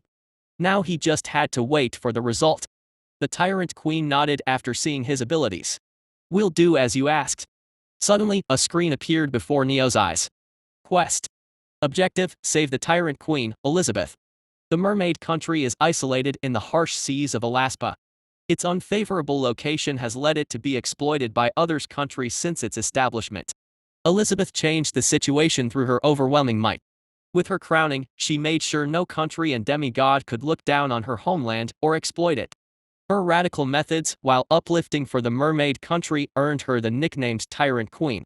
After years of peace, the people of mermaid country have forgotten the times when they were exploited. In their eyes, the Tyrant Queen is nothing but an uncontrolled slaughterer who is ruining their reputation and making enemies with powerful demigods. Believing that the Tyrant Queen's actions would soon bring retribution, the mermaid country has decided to revolt to remove the Tyrant Queen before her enemies destroys their country in order to eliminate the Tyrant Queen. Reward, Immortal XP plus 50, Water Affinity. Failure, Ire of Amelia de Beaufort. Do you wish to accept the quest? Y/N. There were many important details in the quest description. He scrolled above and reread it carefully. The story was as he remembered. The rewards were good. 50 XP was equal to using the Immortal skill 50 times. It would save him 50 days of training. As far as Neo knew, nobody could gain an extra affinity. They were born with fixed affinities and, in rare cases, the demigods could awaken their dormant affinities after going through a life-death situation. Gaining a new affinity was unheard of. For this type of reward, the failure was only receiving Amelia's anger. It was clear what he needed to choose. Quest accepted. Since you've accepted the request, we can start now, the queen spoke. She smiled. We'll purge the palace. Huh? Mom, are you going to kill everyone? Not everyone, sweetie. Only those who seem to have a hand in the rebellion. Almost all the palace people supported the revolt unanimously. One of them might have been the caster of the curse. Elizabeth did know the identity of the caster. She could not do the purge as she might have killed the caster unknowingly.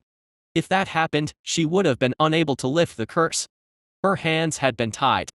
However, with Neo's arrival, she did not need the caster to remove the curse. As you wish, my queen, Clara said. When can you start the remedy? The queen asked Neo. Tomorrow. I need to make some preparations today, he answered.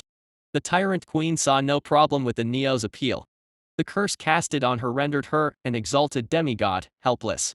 It happened because she had no defense against the curse and the curse was applied over the years without her knowledge. But that didn't mean the curse was weak. No. To work on an exalted demigod it had to be incredibly powerful. Taking a day to complete the preparations was already a lot less than what she had imagined. If he was not the kin of Hades, Elizabeth would have thought Neo was lying.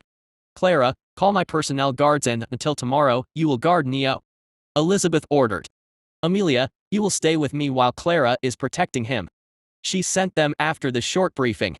Just as he was about to leave, he noticed Amelia staring at him with a glare.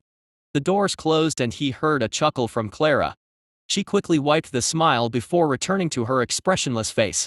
You don't need to be so uptight with me, Neo said. I'll show you the guest room, she said as she ignored his advice. Two entered a room in a secluded corner of the palace.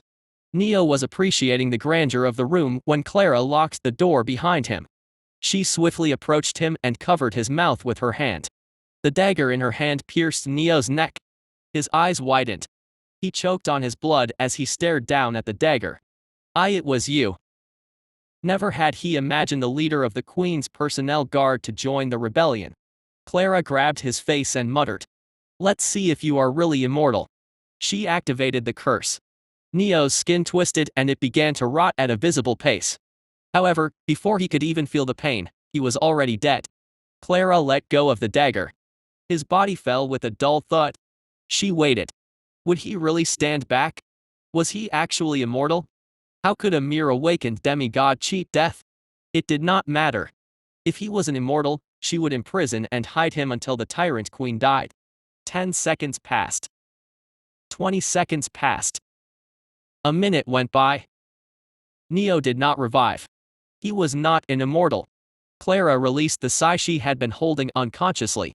She felt relieved. Come. She snapped her fingers. At the command, the shadows inside the room trembled. They shrunk and merged and transformed into a boy with green hair and yellow eyes. Why did you kill him, sis? He can heal the queen. I verified his abilities. That means. His boy's face hardened. The queen will soon do a purge. Not soon. She is. About to start right now. Clara looked at the blood spilling out of Neo's neck. We need to spread the news of his death to stop the purge. The queen will realize I've joined the revolt. So, I'll go into hiding for a few days.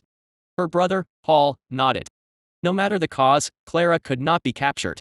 Because she was the leader of the revolt. And the caster who used the curse on the tyrant queen.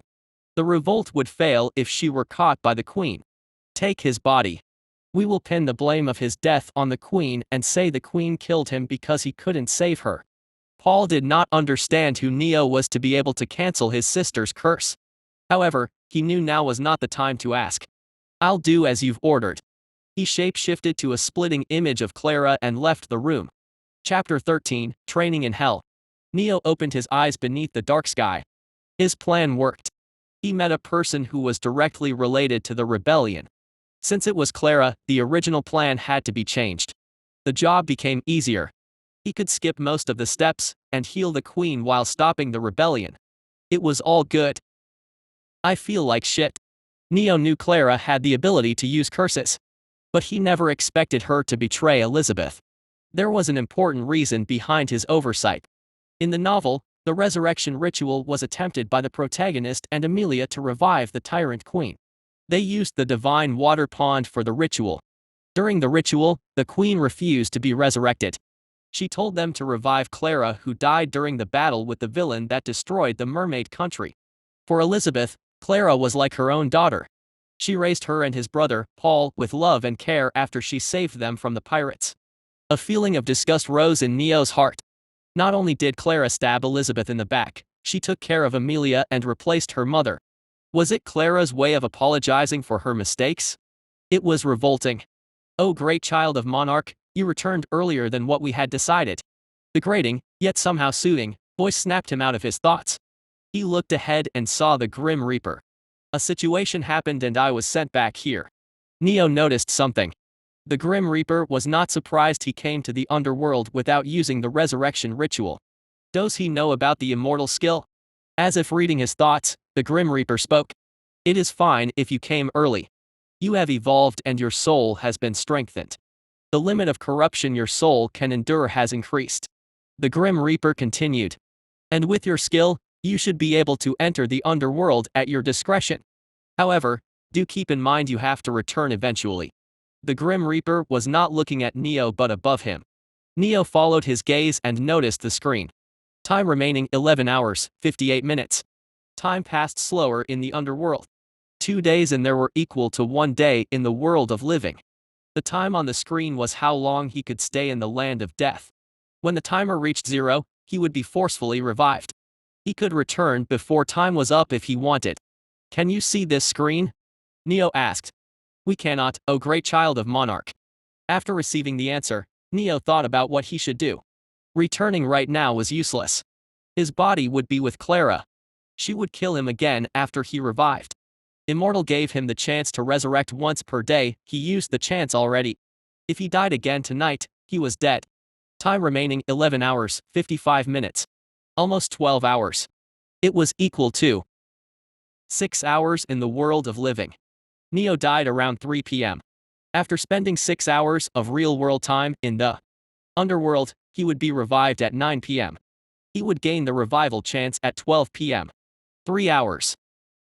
I can't risk dying as soon as I revive. Or I'll die permanently. Neo had to somehow stay alive for 3 hours after he returned. He tried to think of a way but nothing came to his mind.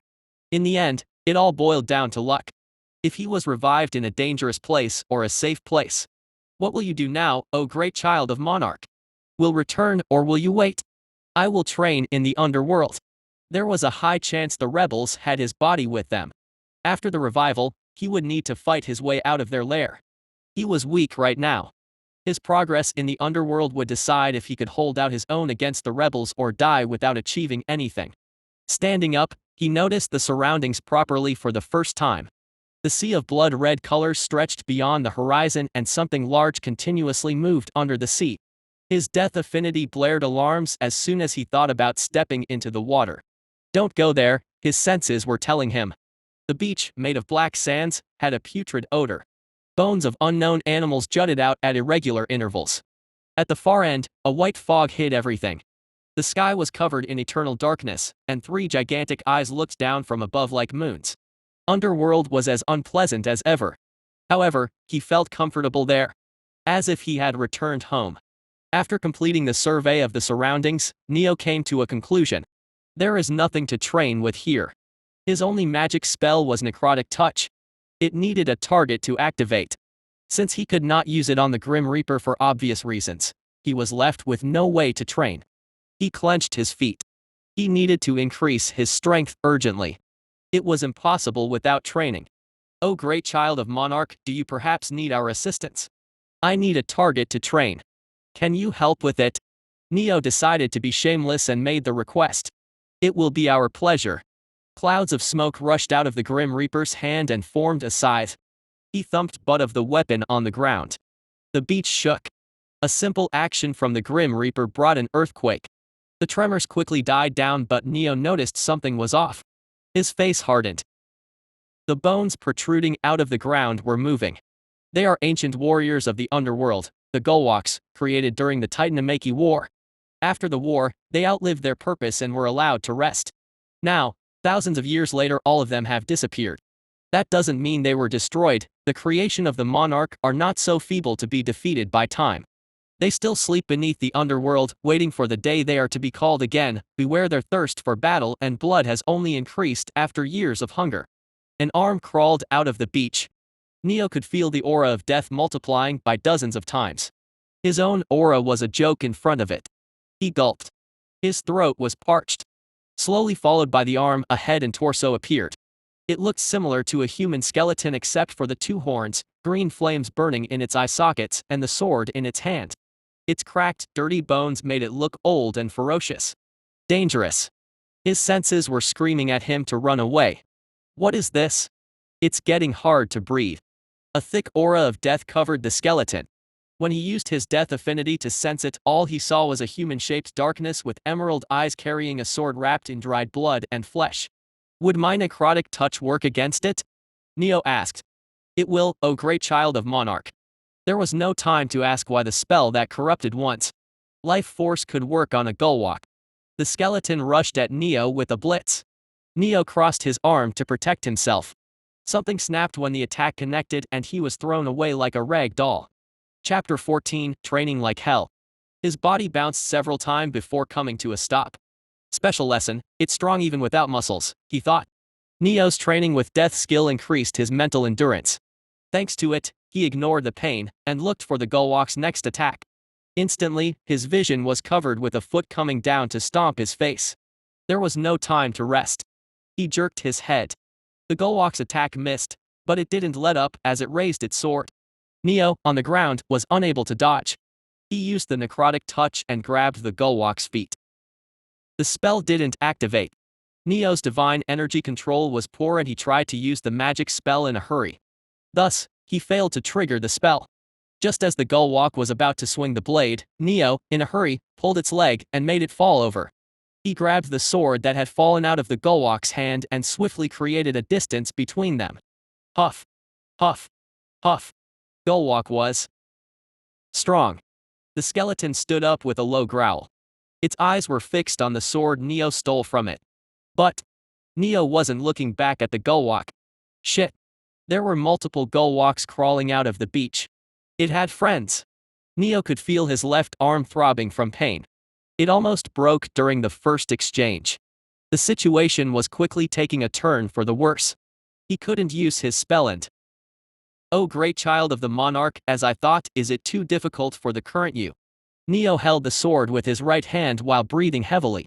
Should I ask for help from the Grim Reaper, or maybe tell him to lower the difficulty? Neo froze, unable to believe the words that appeared inside his head. What am I thinking? Did I try to run away? Again. Am I going to be a loser in this world too? Didn't I say I don't want to be mediocre? He tightened his grip on the sword. I need to make the effort. There is nothing free in this world. Fight. If I can't win, I'll die fighting. I won't become a failure again. Neo renewed his resolve. No need. I can do it on my own, he answered the Grim Reaper. Amused, the Grim Reaper watched. Neo calmed his trembling arms and drowned out unnecessary thoughts. The Golwok rushed at him with a roar. Neo did not move. He just stared at it. Focus. I can't activate the necrotic touch instantaneously. Using divine energy is like moving arms or breathing, everyone can do it. Right now, having awakened the divine energy recently, I'm like a patient who woke up from coma. He continued to analyze himself. The Golwok covered half of the distance in the blink of an eye. However, Neo continued. After all, knowing oneself was half the battle won. My muscles capable of controlling divine energy are weak. They will improve as long as I train regularly. But that won't help me now. What can I do so win at this moment? The Golwok was almost in front of him. It stomped its foot and punched. Neo grabbed its fist with his left hand. He heard a crunch, but he ignored it and swung the sword with his other hand. The blade beheaded the Golwok. Its body, lifeless, crashed. Neo's left arm flailed like a dangling branch. It hurt more than anything he experienced in his previous life. However, dying was more painful. He experienced it multiple times. Unlike what he heard, it did not reduce the pain he was feeling right now. It still hurt like a bitch. The previous pain did not make the current pain painless. It did, however, teach him to continue moving even if it was agonizing. Two Golwoks attacked him from different sides. The one of the left swung the axe and the second Golwok stabbed the spear. Neo crouched. The attacks passed over his head. He stabbed the sword in the axe-wielding Golwok's foot and activated the necrotic touch. If he could not trigger the spell instantaneously, he just had to activate it beforehand. Black smokes came out his hand, however, they did nothing. The Golwok, having received an attack, growled and tried to attack when suddenly Neo let go of the sword and used an uppercut. The necrotic touch hit its chin. Its bones began to crumble. Neo was about to continue when he felt a chill. He grabbed the sword and swung it behind him only to feel a resistance, as he blocked the spear luckily. While his attention went to the spear-wielding Golwok at his heels, the first Golwok slashed towards his shoulder. The blade penetrated deep into his skin. It slowed, and the Golwok increased the strength behind the axe. Neo grunted and grabbed the Golwok's arm to stop it from cleaving him in half. He struggled to hold back his own against the two Golwoks at the same time. He was losing his strength. Neo failed to realize his left hand had somehow healed. Before the spear-wielding Golwok moved, Neo increased the intensity of necrotic touch. He applied 2 more stacks on the axe-wielding Golwok's hand. Instead of smoke, black ink dripped out of his palm. It spread on the Gullwalk's arm and its elbow shattered like a glass. The Gullwalk lost its balance after losing the arm. An opportunity. Neo kicked the spear-wielding Gullwalk and rushed at the first Gullwalk whose limb was destroyed. He grabbed its head and used the last remaining stack of necrotic touch on its head. With another necrotic touch applied to its jaw, the spell's strength increased and the Gullwalk's face crumbled into dust. Suddenly, the second Gullwalk pierced his left leg from behind. Fueled by adrenaline, Neo grabbed the axe logged in his shoulder and smashed it on top of the spear-wielding Gullwalk's head. The necrotic touch finished the first Gullwalk at the same time. Neo fell to his knees. The 3 Gullwalks were dead. And he was at death's door. His arm, shoulder, and leg were. Neo noticed his arm was no longer broken and the shoulder stopped bleeding. It was slowly but surely healing.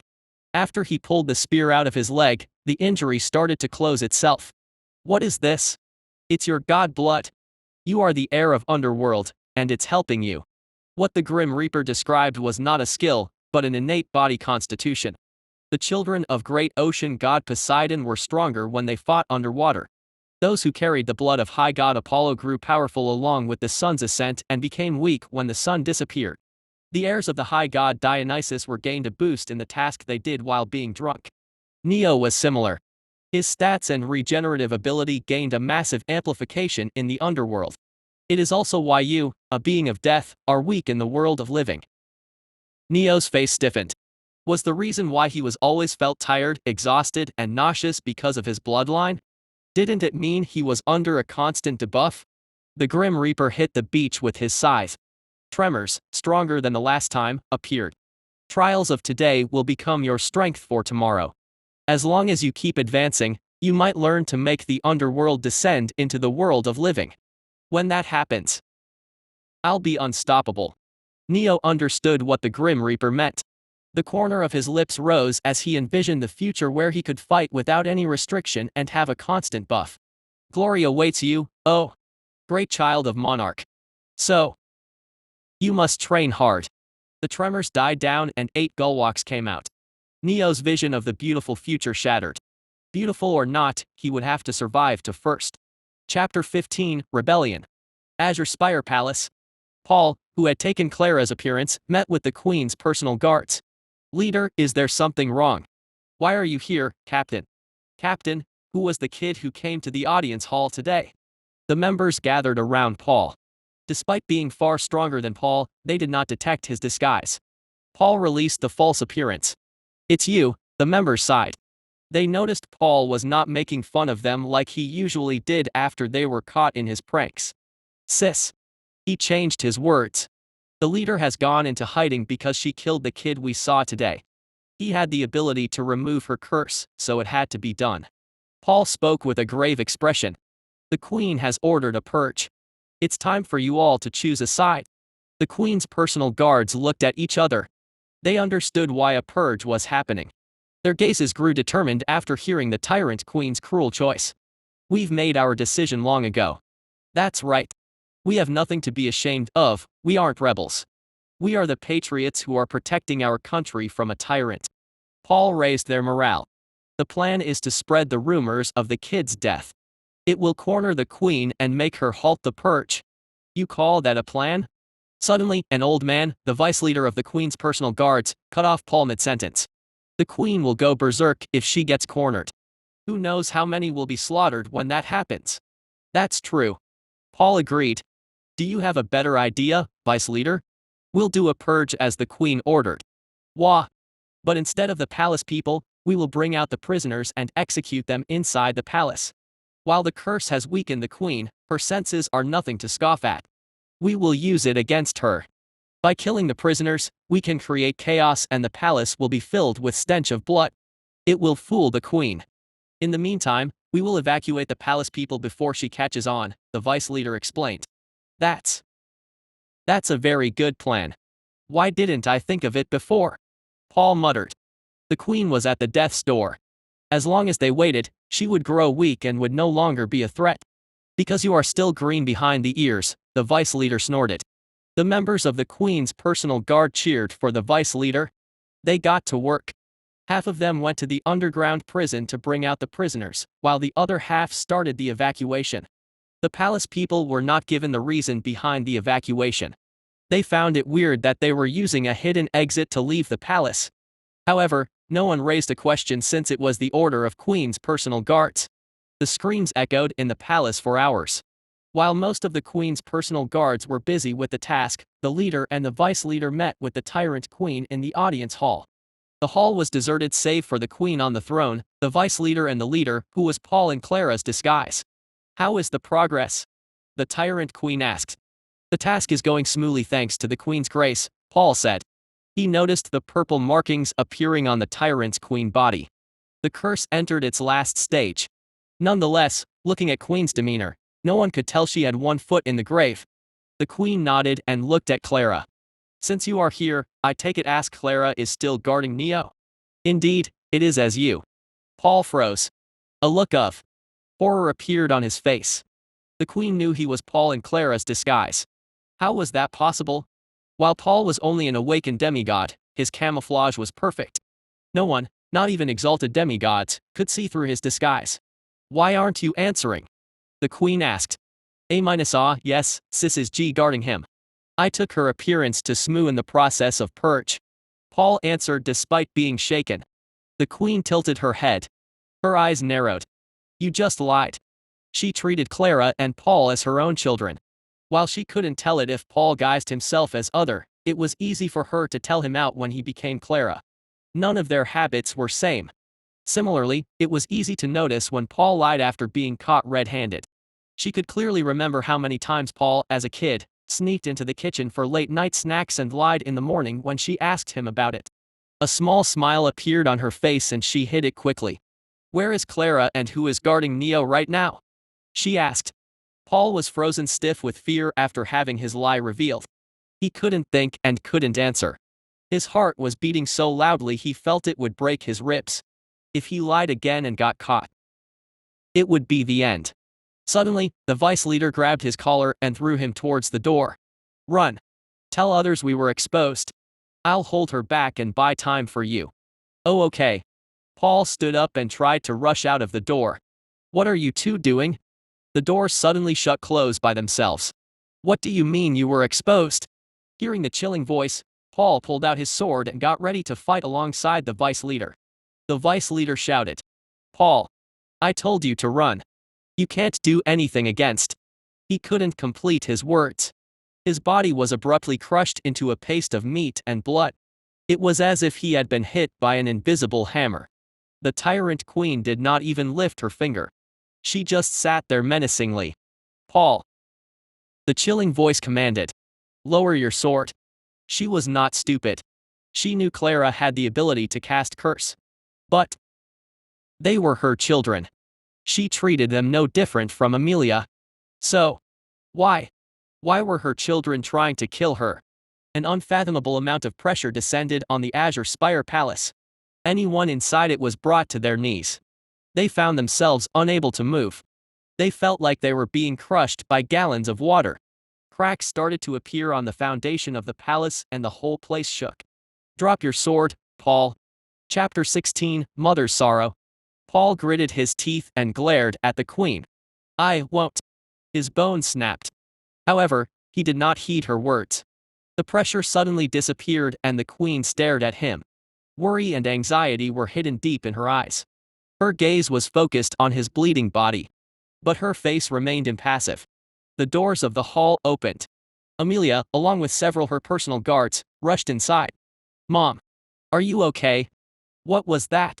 "Don't go there, princess. The Queen has gone berserk due to the curse." The guards stopped her. They silently placed a sword behind Amelia's back, warning the Queen to stop, or there would be consequences. The Queen realized Amelia had not betrayed her. A wave of relief washed over her heart. She could crush the guards with a snap.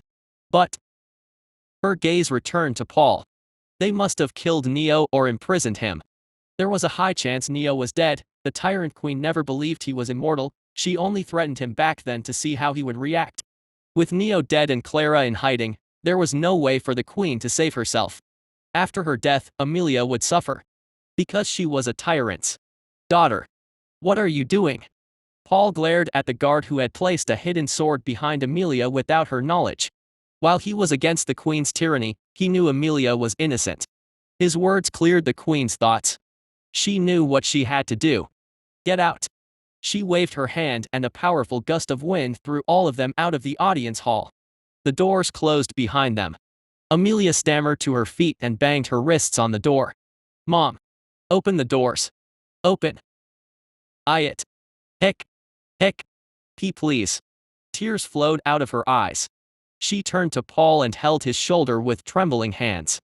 We need to find Neo. He can save Mom. We have to hurry. Paul looked away. Amelia did not know about Clara's ability to use curses. In fact, even among the rebels, only the queen's personal guards knew about it after they decided to rebel. Curses were frowned upon. In the past, the tyrant queen told Clara to keep it a secret for her safety. Without knowing anything, Amelia was in the dark and requested for help from the rebels. We can't find Neo. He went missing few hours ago. Sis is searching for him, Paul spoke. What? The despair in Amelia's eyes was slowly replaced by anger. Did the rebels kidnap him? She asked with seething rage. I don't know. But, before Sis left, she told me his disappearance was strange. He wouldn't have been kidnapped if he listened to Sis. Sis said he kept wandering in the palace. Almost as if he wanted to be kidnapped. I see. Amelia's expression darkened. Thinking that the queen might come after them at any moment, Paul hurried. Amelia, you need to evacuate. The queen has gone berserk. I'm worried she might harm you too. But, Amelia, stop hesitating. Face it that we can't save the queen now. Paul shouted. He spoke his next words in a low voice. You are this kingdom's future. If you die, we would lose everything. Amelia knew what Paul meant. The tremor-ranked spell of the mermaid country could be inherited by 2 people at a time. With the queen on death's door, Amelia was the last possessor of the spell. If she died, the spell that protected the kingdom would disappear forever. I promise you, Amelia.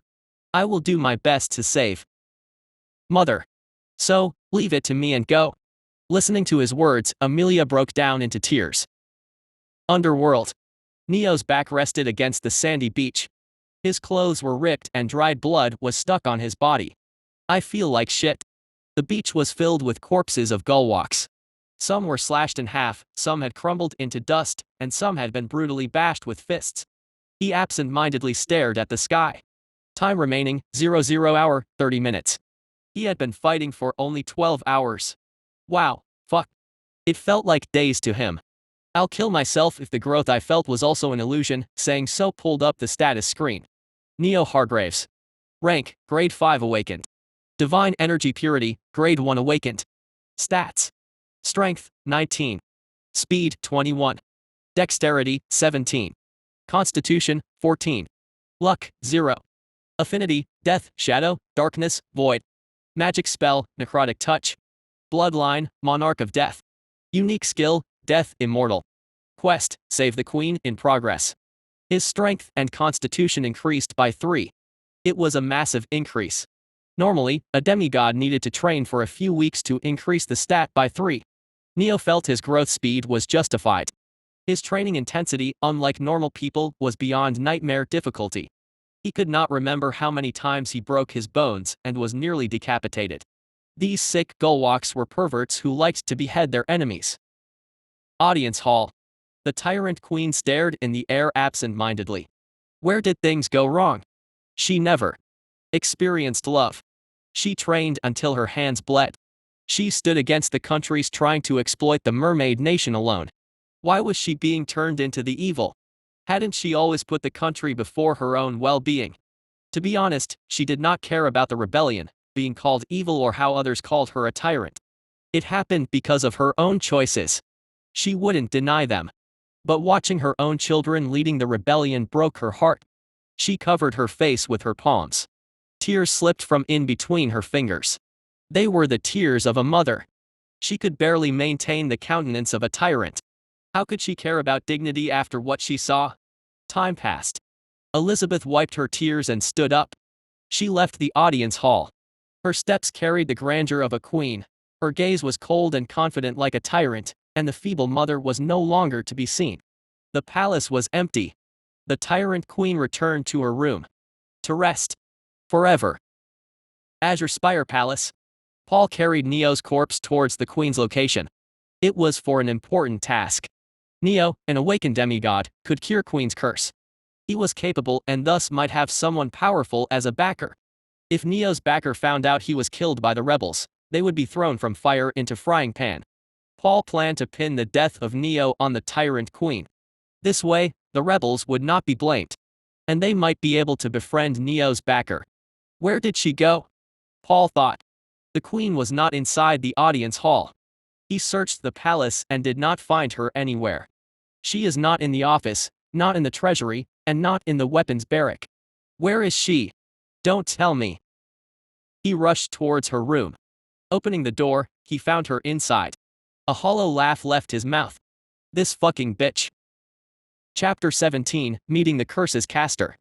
The queen sat on a chair, her eyes closed, most of her body was covered in purple veins, and she seemed asleep.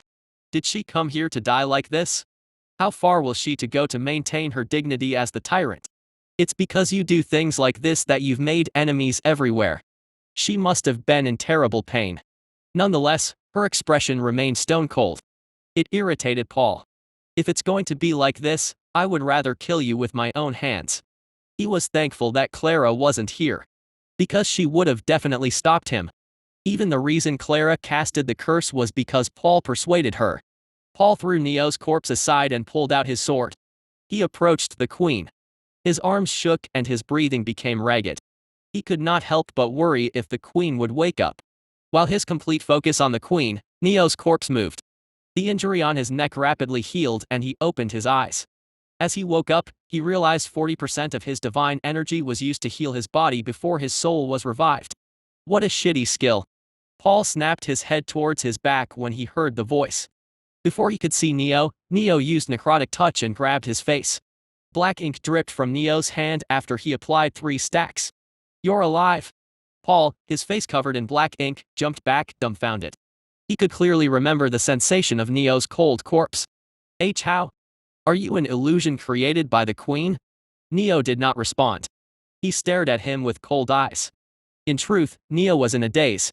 Using 3 stacks of necrotic touch used another 30% of his divine energy, leaving him only 30% of the total energy reserves.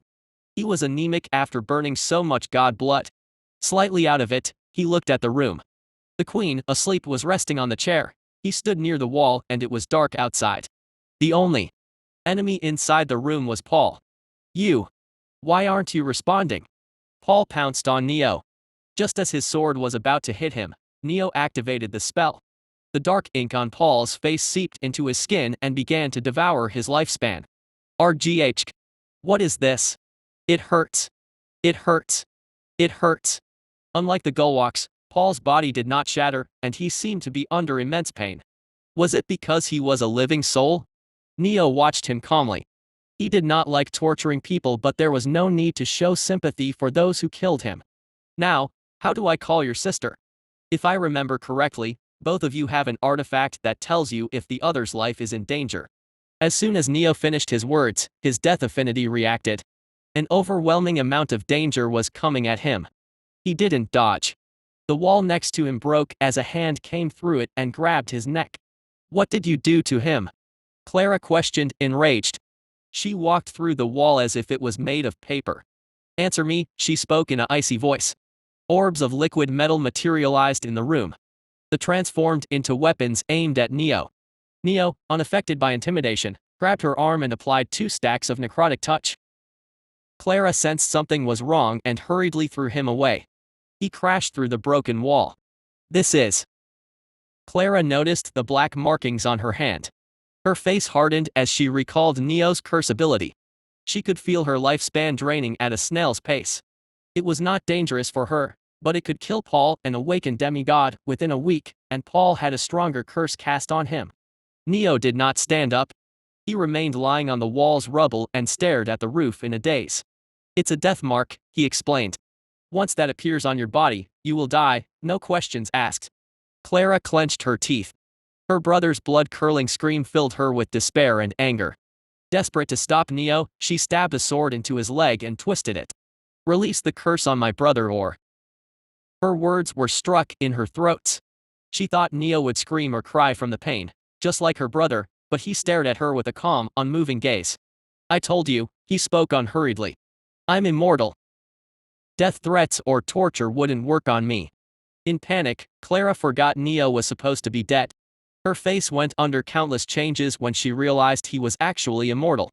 While Clara was frozen, Neo stood up and approached the table with a limp. He sat with a thump before he prepared the teacups. "Where are the tea leaves?"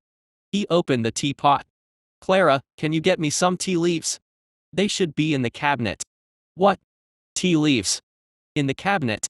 Why are you so calm in the current situation?" Her face twisted into a grimace. "What's wrong with getting snacks? I'm parched and hungry." The queen was halfway through the door of death, her brother was screaming in pain, dozens of weapons were aimed at him and his leg was bleeding. He wanted snacks in this situation. Crazy bastard. "Just get me the tea leaves. It's not like you can kill me." Clara knew that.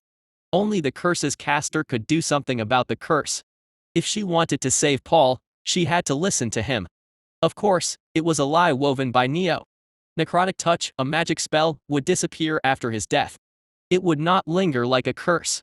Neo took the tea leaves Clara brought and started making a tea. "Sit," he said. Both of them stayed silent after she heeded his words. Clara was furiously thinking of a way to save her brother, while Neo was appreciating Clara. When she attacked him, although enraged, she used a non-lethal attack and did not dare to kill him before. She confirmed her brother's safety. Unluckily for her, her actions worked against her. "What do you want?" she asked as Neo calmly sipped the tea. "And stop. Please, my brother is in pain." Chapter 18, Saving the Queen. Neo didn't agree or refuse to her request. He ignored her and focused on the tea. Clara barely held herself back from killing him. "What do I need to do?" she questioned again. Neo answered this time. "Save the queen," he added. "I will remove the death mark from you and your brother if you do that." If Clara removed the curse, the queen could single-handedly overturn the outcome of the rebellion. However, if she refused Neo, Clara did not care if she died, but she didn't want Paul to die along with her. She had to make a choice. The rebellion or her brother. She bit her lips until they bled. Suddenly, Paul called out to her. "Sis, save me, please. It hurts. It hurts so much I want to die." His face was covered in tears, snot and blood. He continued to claw his face and worsen the injuries. Clara's heart shook when she saw the miserable sight. "Are you even human? How can you do that and drink tea like nothing?" she shouted at Neo. "I wasn't the one who killed me." Neo placed the cup on the table. "Why should I be lenient to someone who killed me? He did nothing. I was the one who killed you. And you will die too if you don't accept the deal." Clara abruptly closed her mouth. She could see it. Neo was calm. Too calm. He was used to death. Killing others was no different from breathing for him. He didn't value life. Still, Clara could not make a decision. Was it correct to give up the rebellion for only her brother and herself? No, that was too selfish. "Before you refuse," Neo suddenly spoke. "Don't think will end here." "What do you mean?" "Remember what bloodline I have. Monarch of Death." Neo nodded. "If you refuse me, I will make sure both of you go through something much worse for the eternity you will spend in the underworld." His words were like a bomb dropped on her head. She wanted to say it was impossible. The god of death, the End's jury, and the Grim Reapers were impartial. But Neo was an exception. He was the death's inheritor and he came back to life. He did something impossible. It was very likely he was capable of achieving what he just said. Clara wanted to take time and think before answering, however, every second she wasted thinking was another second where his brother underwent unimaginable pain. "I will do it." She bit her lips. "I will do as you said. So please stop hurting my brother. Let him be for a few minutes. I want to hear him scream." Neo looked at the time. There were 2 hours left until the immortal recharged.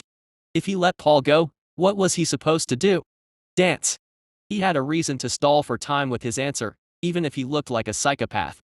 As minutes went by, Clara thought about killing Neo countless times. However, she recalled his warning and stayed put.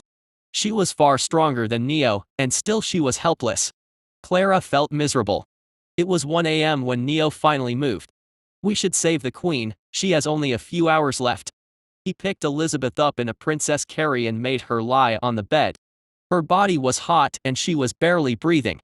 The injury on his leg sent jolts of pain across his body when he moved. However, he kept his face expressionless to maintain the facade of being the one in control. He placed a chair next to bed and sat on it. Transfer her curse to me. Paul. Remove the death mark on him first. Neo snapped his fingers and Paul stopped screaming. He frothed from his mouth and lost consciousness. The death mark has stopped devouring his life. Force violently so he doesn't feel pain. But he is still losing it at a rapid pace. Neo looked at her with a chilling gaze. Don't think about playing any stupid games with me, if you don't want to win stupid prizes. He warned her. Clara nodded. I'll start the transfer. You need to have physical contact with the queen first. He grabbed Elizabeth's palm. Clara closed her eyes and focused. Purple hues appeared around her. They seeped into the queen's body. A few minutes passed but nothing happened. Clara opened her eyes with a snap. She was breathing heavily. It's not working. She isn't letting go of the curse. Neo's face darkened. Try again. Another 5 minutes passed after Clara's new attempt. There was no change. Now it was clear to Neo. She wants to die. Clara stiffened when she heard him. I guess that makes sense after seeing someone she raised trying to kill her. While he had a calm expression, his anxiety was slowly starting to increase. If the queen died, he was fucked. There were more rebel members than just Clara and Paul. When they returned and found out Neo tried to save the queen, they wouldn't let him go. Clara was listening to him because her brother was cursed, but others were not the same. Saving Queen was the only way for him to survive. Damn it, why is she refusing to let go off the curse? Neo would simply die and revive since his immortal was recharged. He was not worried about it. He should have not been worried. The plan had gone without a hitch until the last stage. However, the queen's refusal was a major problem. Try again, he told Clara. They attempted the ritual several times. All of them ended in failures. The time of Queen's death slowly approached. Neo's brows furrowed. What should he do? Was there a way to motivate the queen? Tell her you don't want her to die and try again, Neo ordered. Clara listened to his words. Nothing changed. Put more sincerity into your request. Again, her words made no difference. Chapter 19, Dreamscape. Put more sincerity into your request, he ordered. Clara tried. Her words made no difference. Neo snapped his fingers and retrigged the violent devouring of Paul's death mark. He woke up with a startle and let out blood-curdling screams. What are you doing? Why are you harming Paul? I'm warning you. If the queen dies, don't think I'll let you two go. Dark lines appeared on Neo's face. He couldn't think of anything to save the queen. Not much time was left. Please save me. Mom. Paul spoke in a whimper. Neo frowned when he saw his pathetic actions. However, the tyrant queen's fingers twitched. She heard Paul. Neo looked at Clara. His eyes told her what she needed to do. She opened her mouth. Mom, please wake up. I don't want you to die. The tyrant queen reacted. Just when Neo thought he found a way out of the situation, he felt an incredible sense of sleepiness attacking him. What are you doing to me? He glared at Clara. Clara shouted. Hey, what's happening to you? Her words hinted that she wasn't behind the drowsiness. Before Neo could do something, he fell asleep. Bright sunlight pierced through Neo's eyelids. He woke up with a grunt. I feel like fuck. Rubbing his hair, he scanned his surroundings. He was at a harbor where a proud, wide, broken ship was docked. Countless citizens were gathered in the area. Listening to them, Neo found out that they were celebrating their queen's safe return. Where am I? Neo remembered falling unconscious while trying to save the queen. He pushed through the crowds to find out what was happening. His eyes widened. He saw a young Elizabeth with dark, sunken cheeks coming out of the ship. She looked famished. In her hands, a little girl, 5 or 6 months old, slept. Elizabeth and Amelia, he thought. A guard approached Elizabeth. What about the king and the prince, my queen? The guard asked. Elizabeth shook her head. She tried to calm the citizens and the guards, but their sorrow was palpable. No one seemed in their right mind. Biting her lips, she hid her tears and donned an expressionless mask. Stop crying. We don't have much time left. Elizabeth spoke with a firm voice. The Falcon pirates will arrive on our island in a few weeks. We have to prepare and there are survivors on the ship. Take care of them. And my queen, what about reinforcements? Can't we ask other countries for help? The guard asked with a fearful expression. I've tried but they refused. Our country has no longer anything of value to give them, they have no need to help us. The queen moved towards the palace. The people were shocked and helpless. They seemed sure of their eventual demise at the hands of the pirates. However, seeing the queen, who stood firm, they regained a bit of hope. The soldiers and the citizens got to work. After a bit of the time, Neo noticed familiar people among the survivors of the ship. Paul and Clara. Both of them were kids, Paul only a few months or perhaps of the same age as Amelia and Clara a year or two older. Neo was scouting the surroundings when he heard someone talk to him.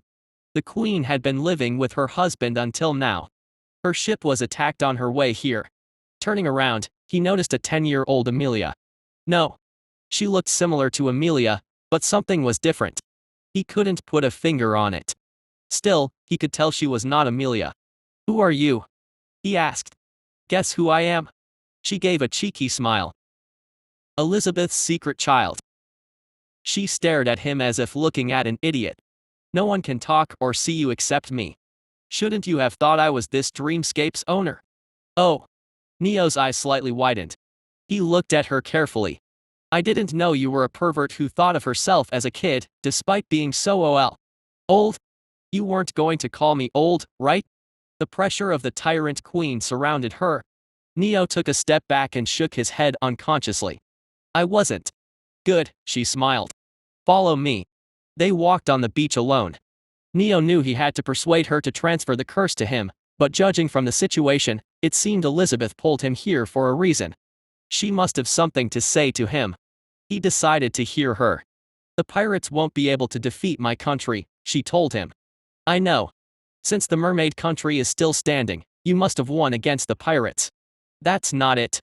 She shook her head. The pirates never attacked. After all, she turned on her heels and faced him. They were annihilated when they attacked the ship. Why didn't you tell your people about it? All of them are worrying the pirates will attack again after their ambush on the ship failed. Elizabeth let out a smirk.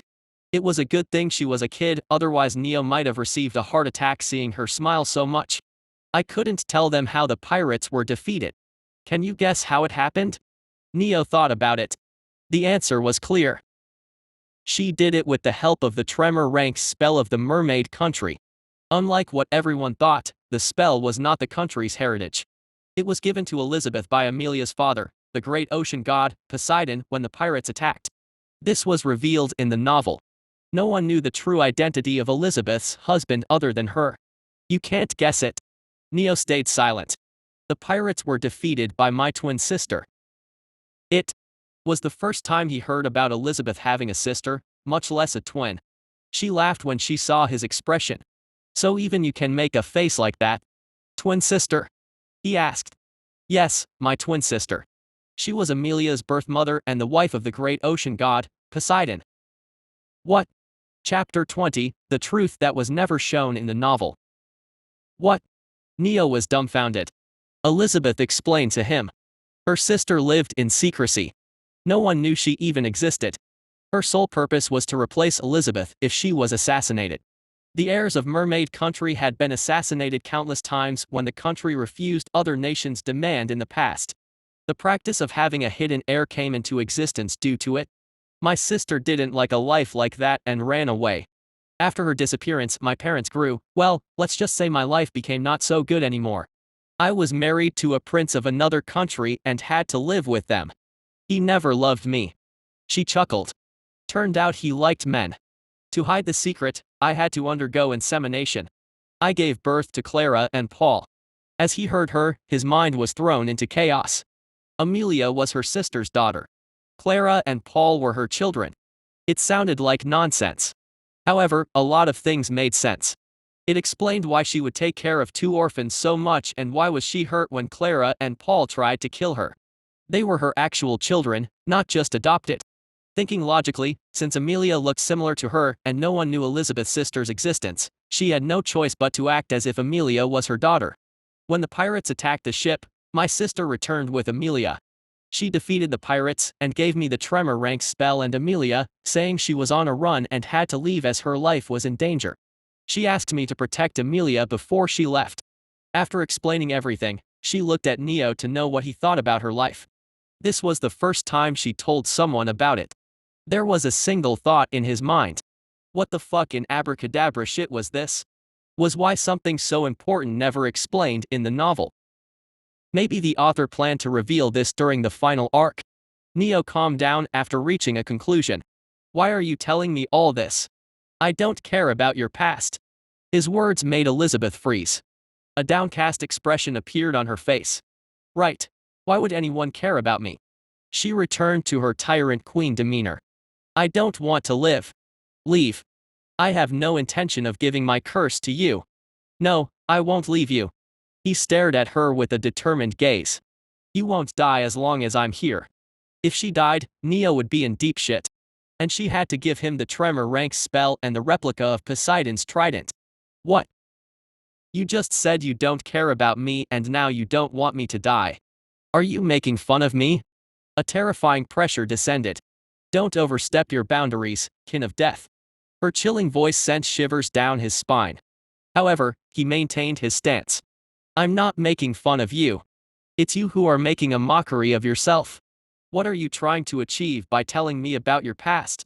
You just want someone to acknowledge you. Elizabeth flinched as if he had hit the nail on the head. He continued. Does your life have meaning only if others say you are important? No. Stop trying to look at others for support. You and only you can determine the value of your life. He stood before her and looked down at her. Not me, not my acknowledgement, and not your children. That's easy for you to say. Elizabeth clenched her fist and let go of her mask for the tyrant. She screamed from the depth of her heart. No one wants me to live. They curse at me every day as if I'm blight on their life. Even my children think it's better if I die. Not everyone. Neo answered with a calm tone. I, for one, want you to live. And Amelia too. He added. Did you know after Amelia first met me, she thought I would kill her? But when the slightest chance appeared, she tried to take the divine water pond to save you, even if that put her life in danger. Elizabeth lowered her face. Her shoulders shook. She loves you. But I am a tyrant.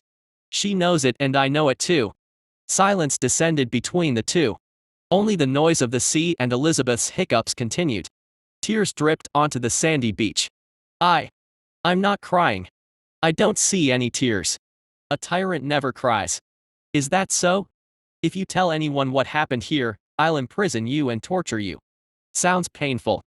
He smiled. Does that mean you are ready to leave with me? She wiped her tears but didn't look up. Hold my hand if you want to leave together, she said. He followed her words.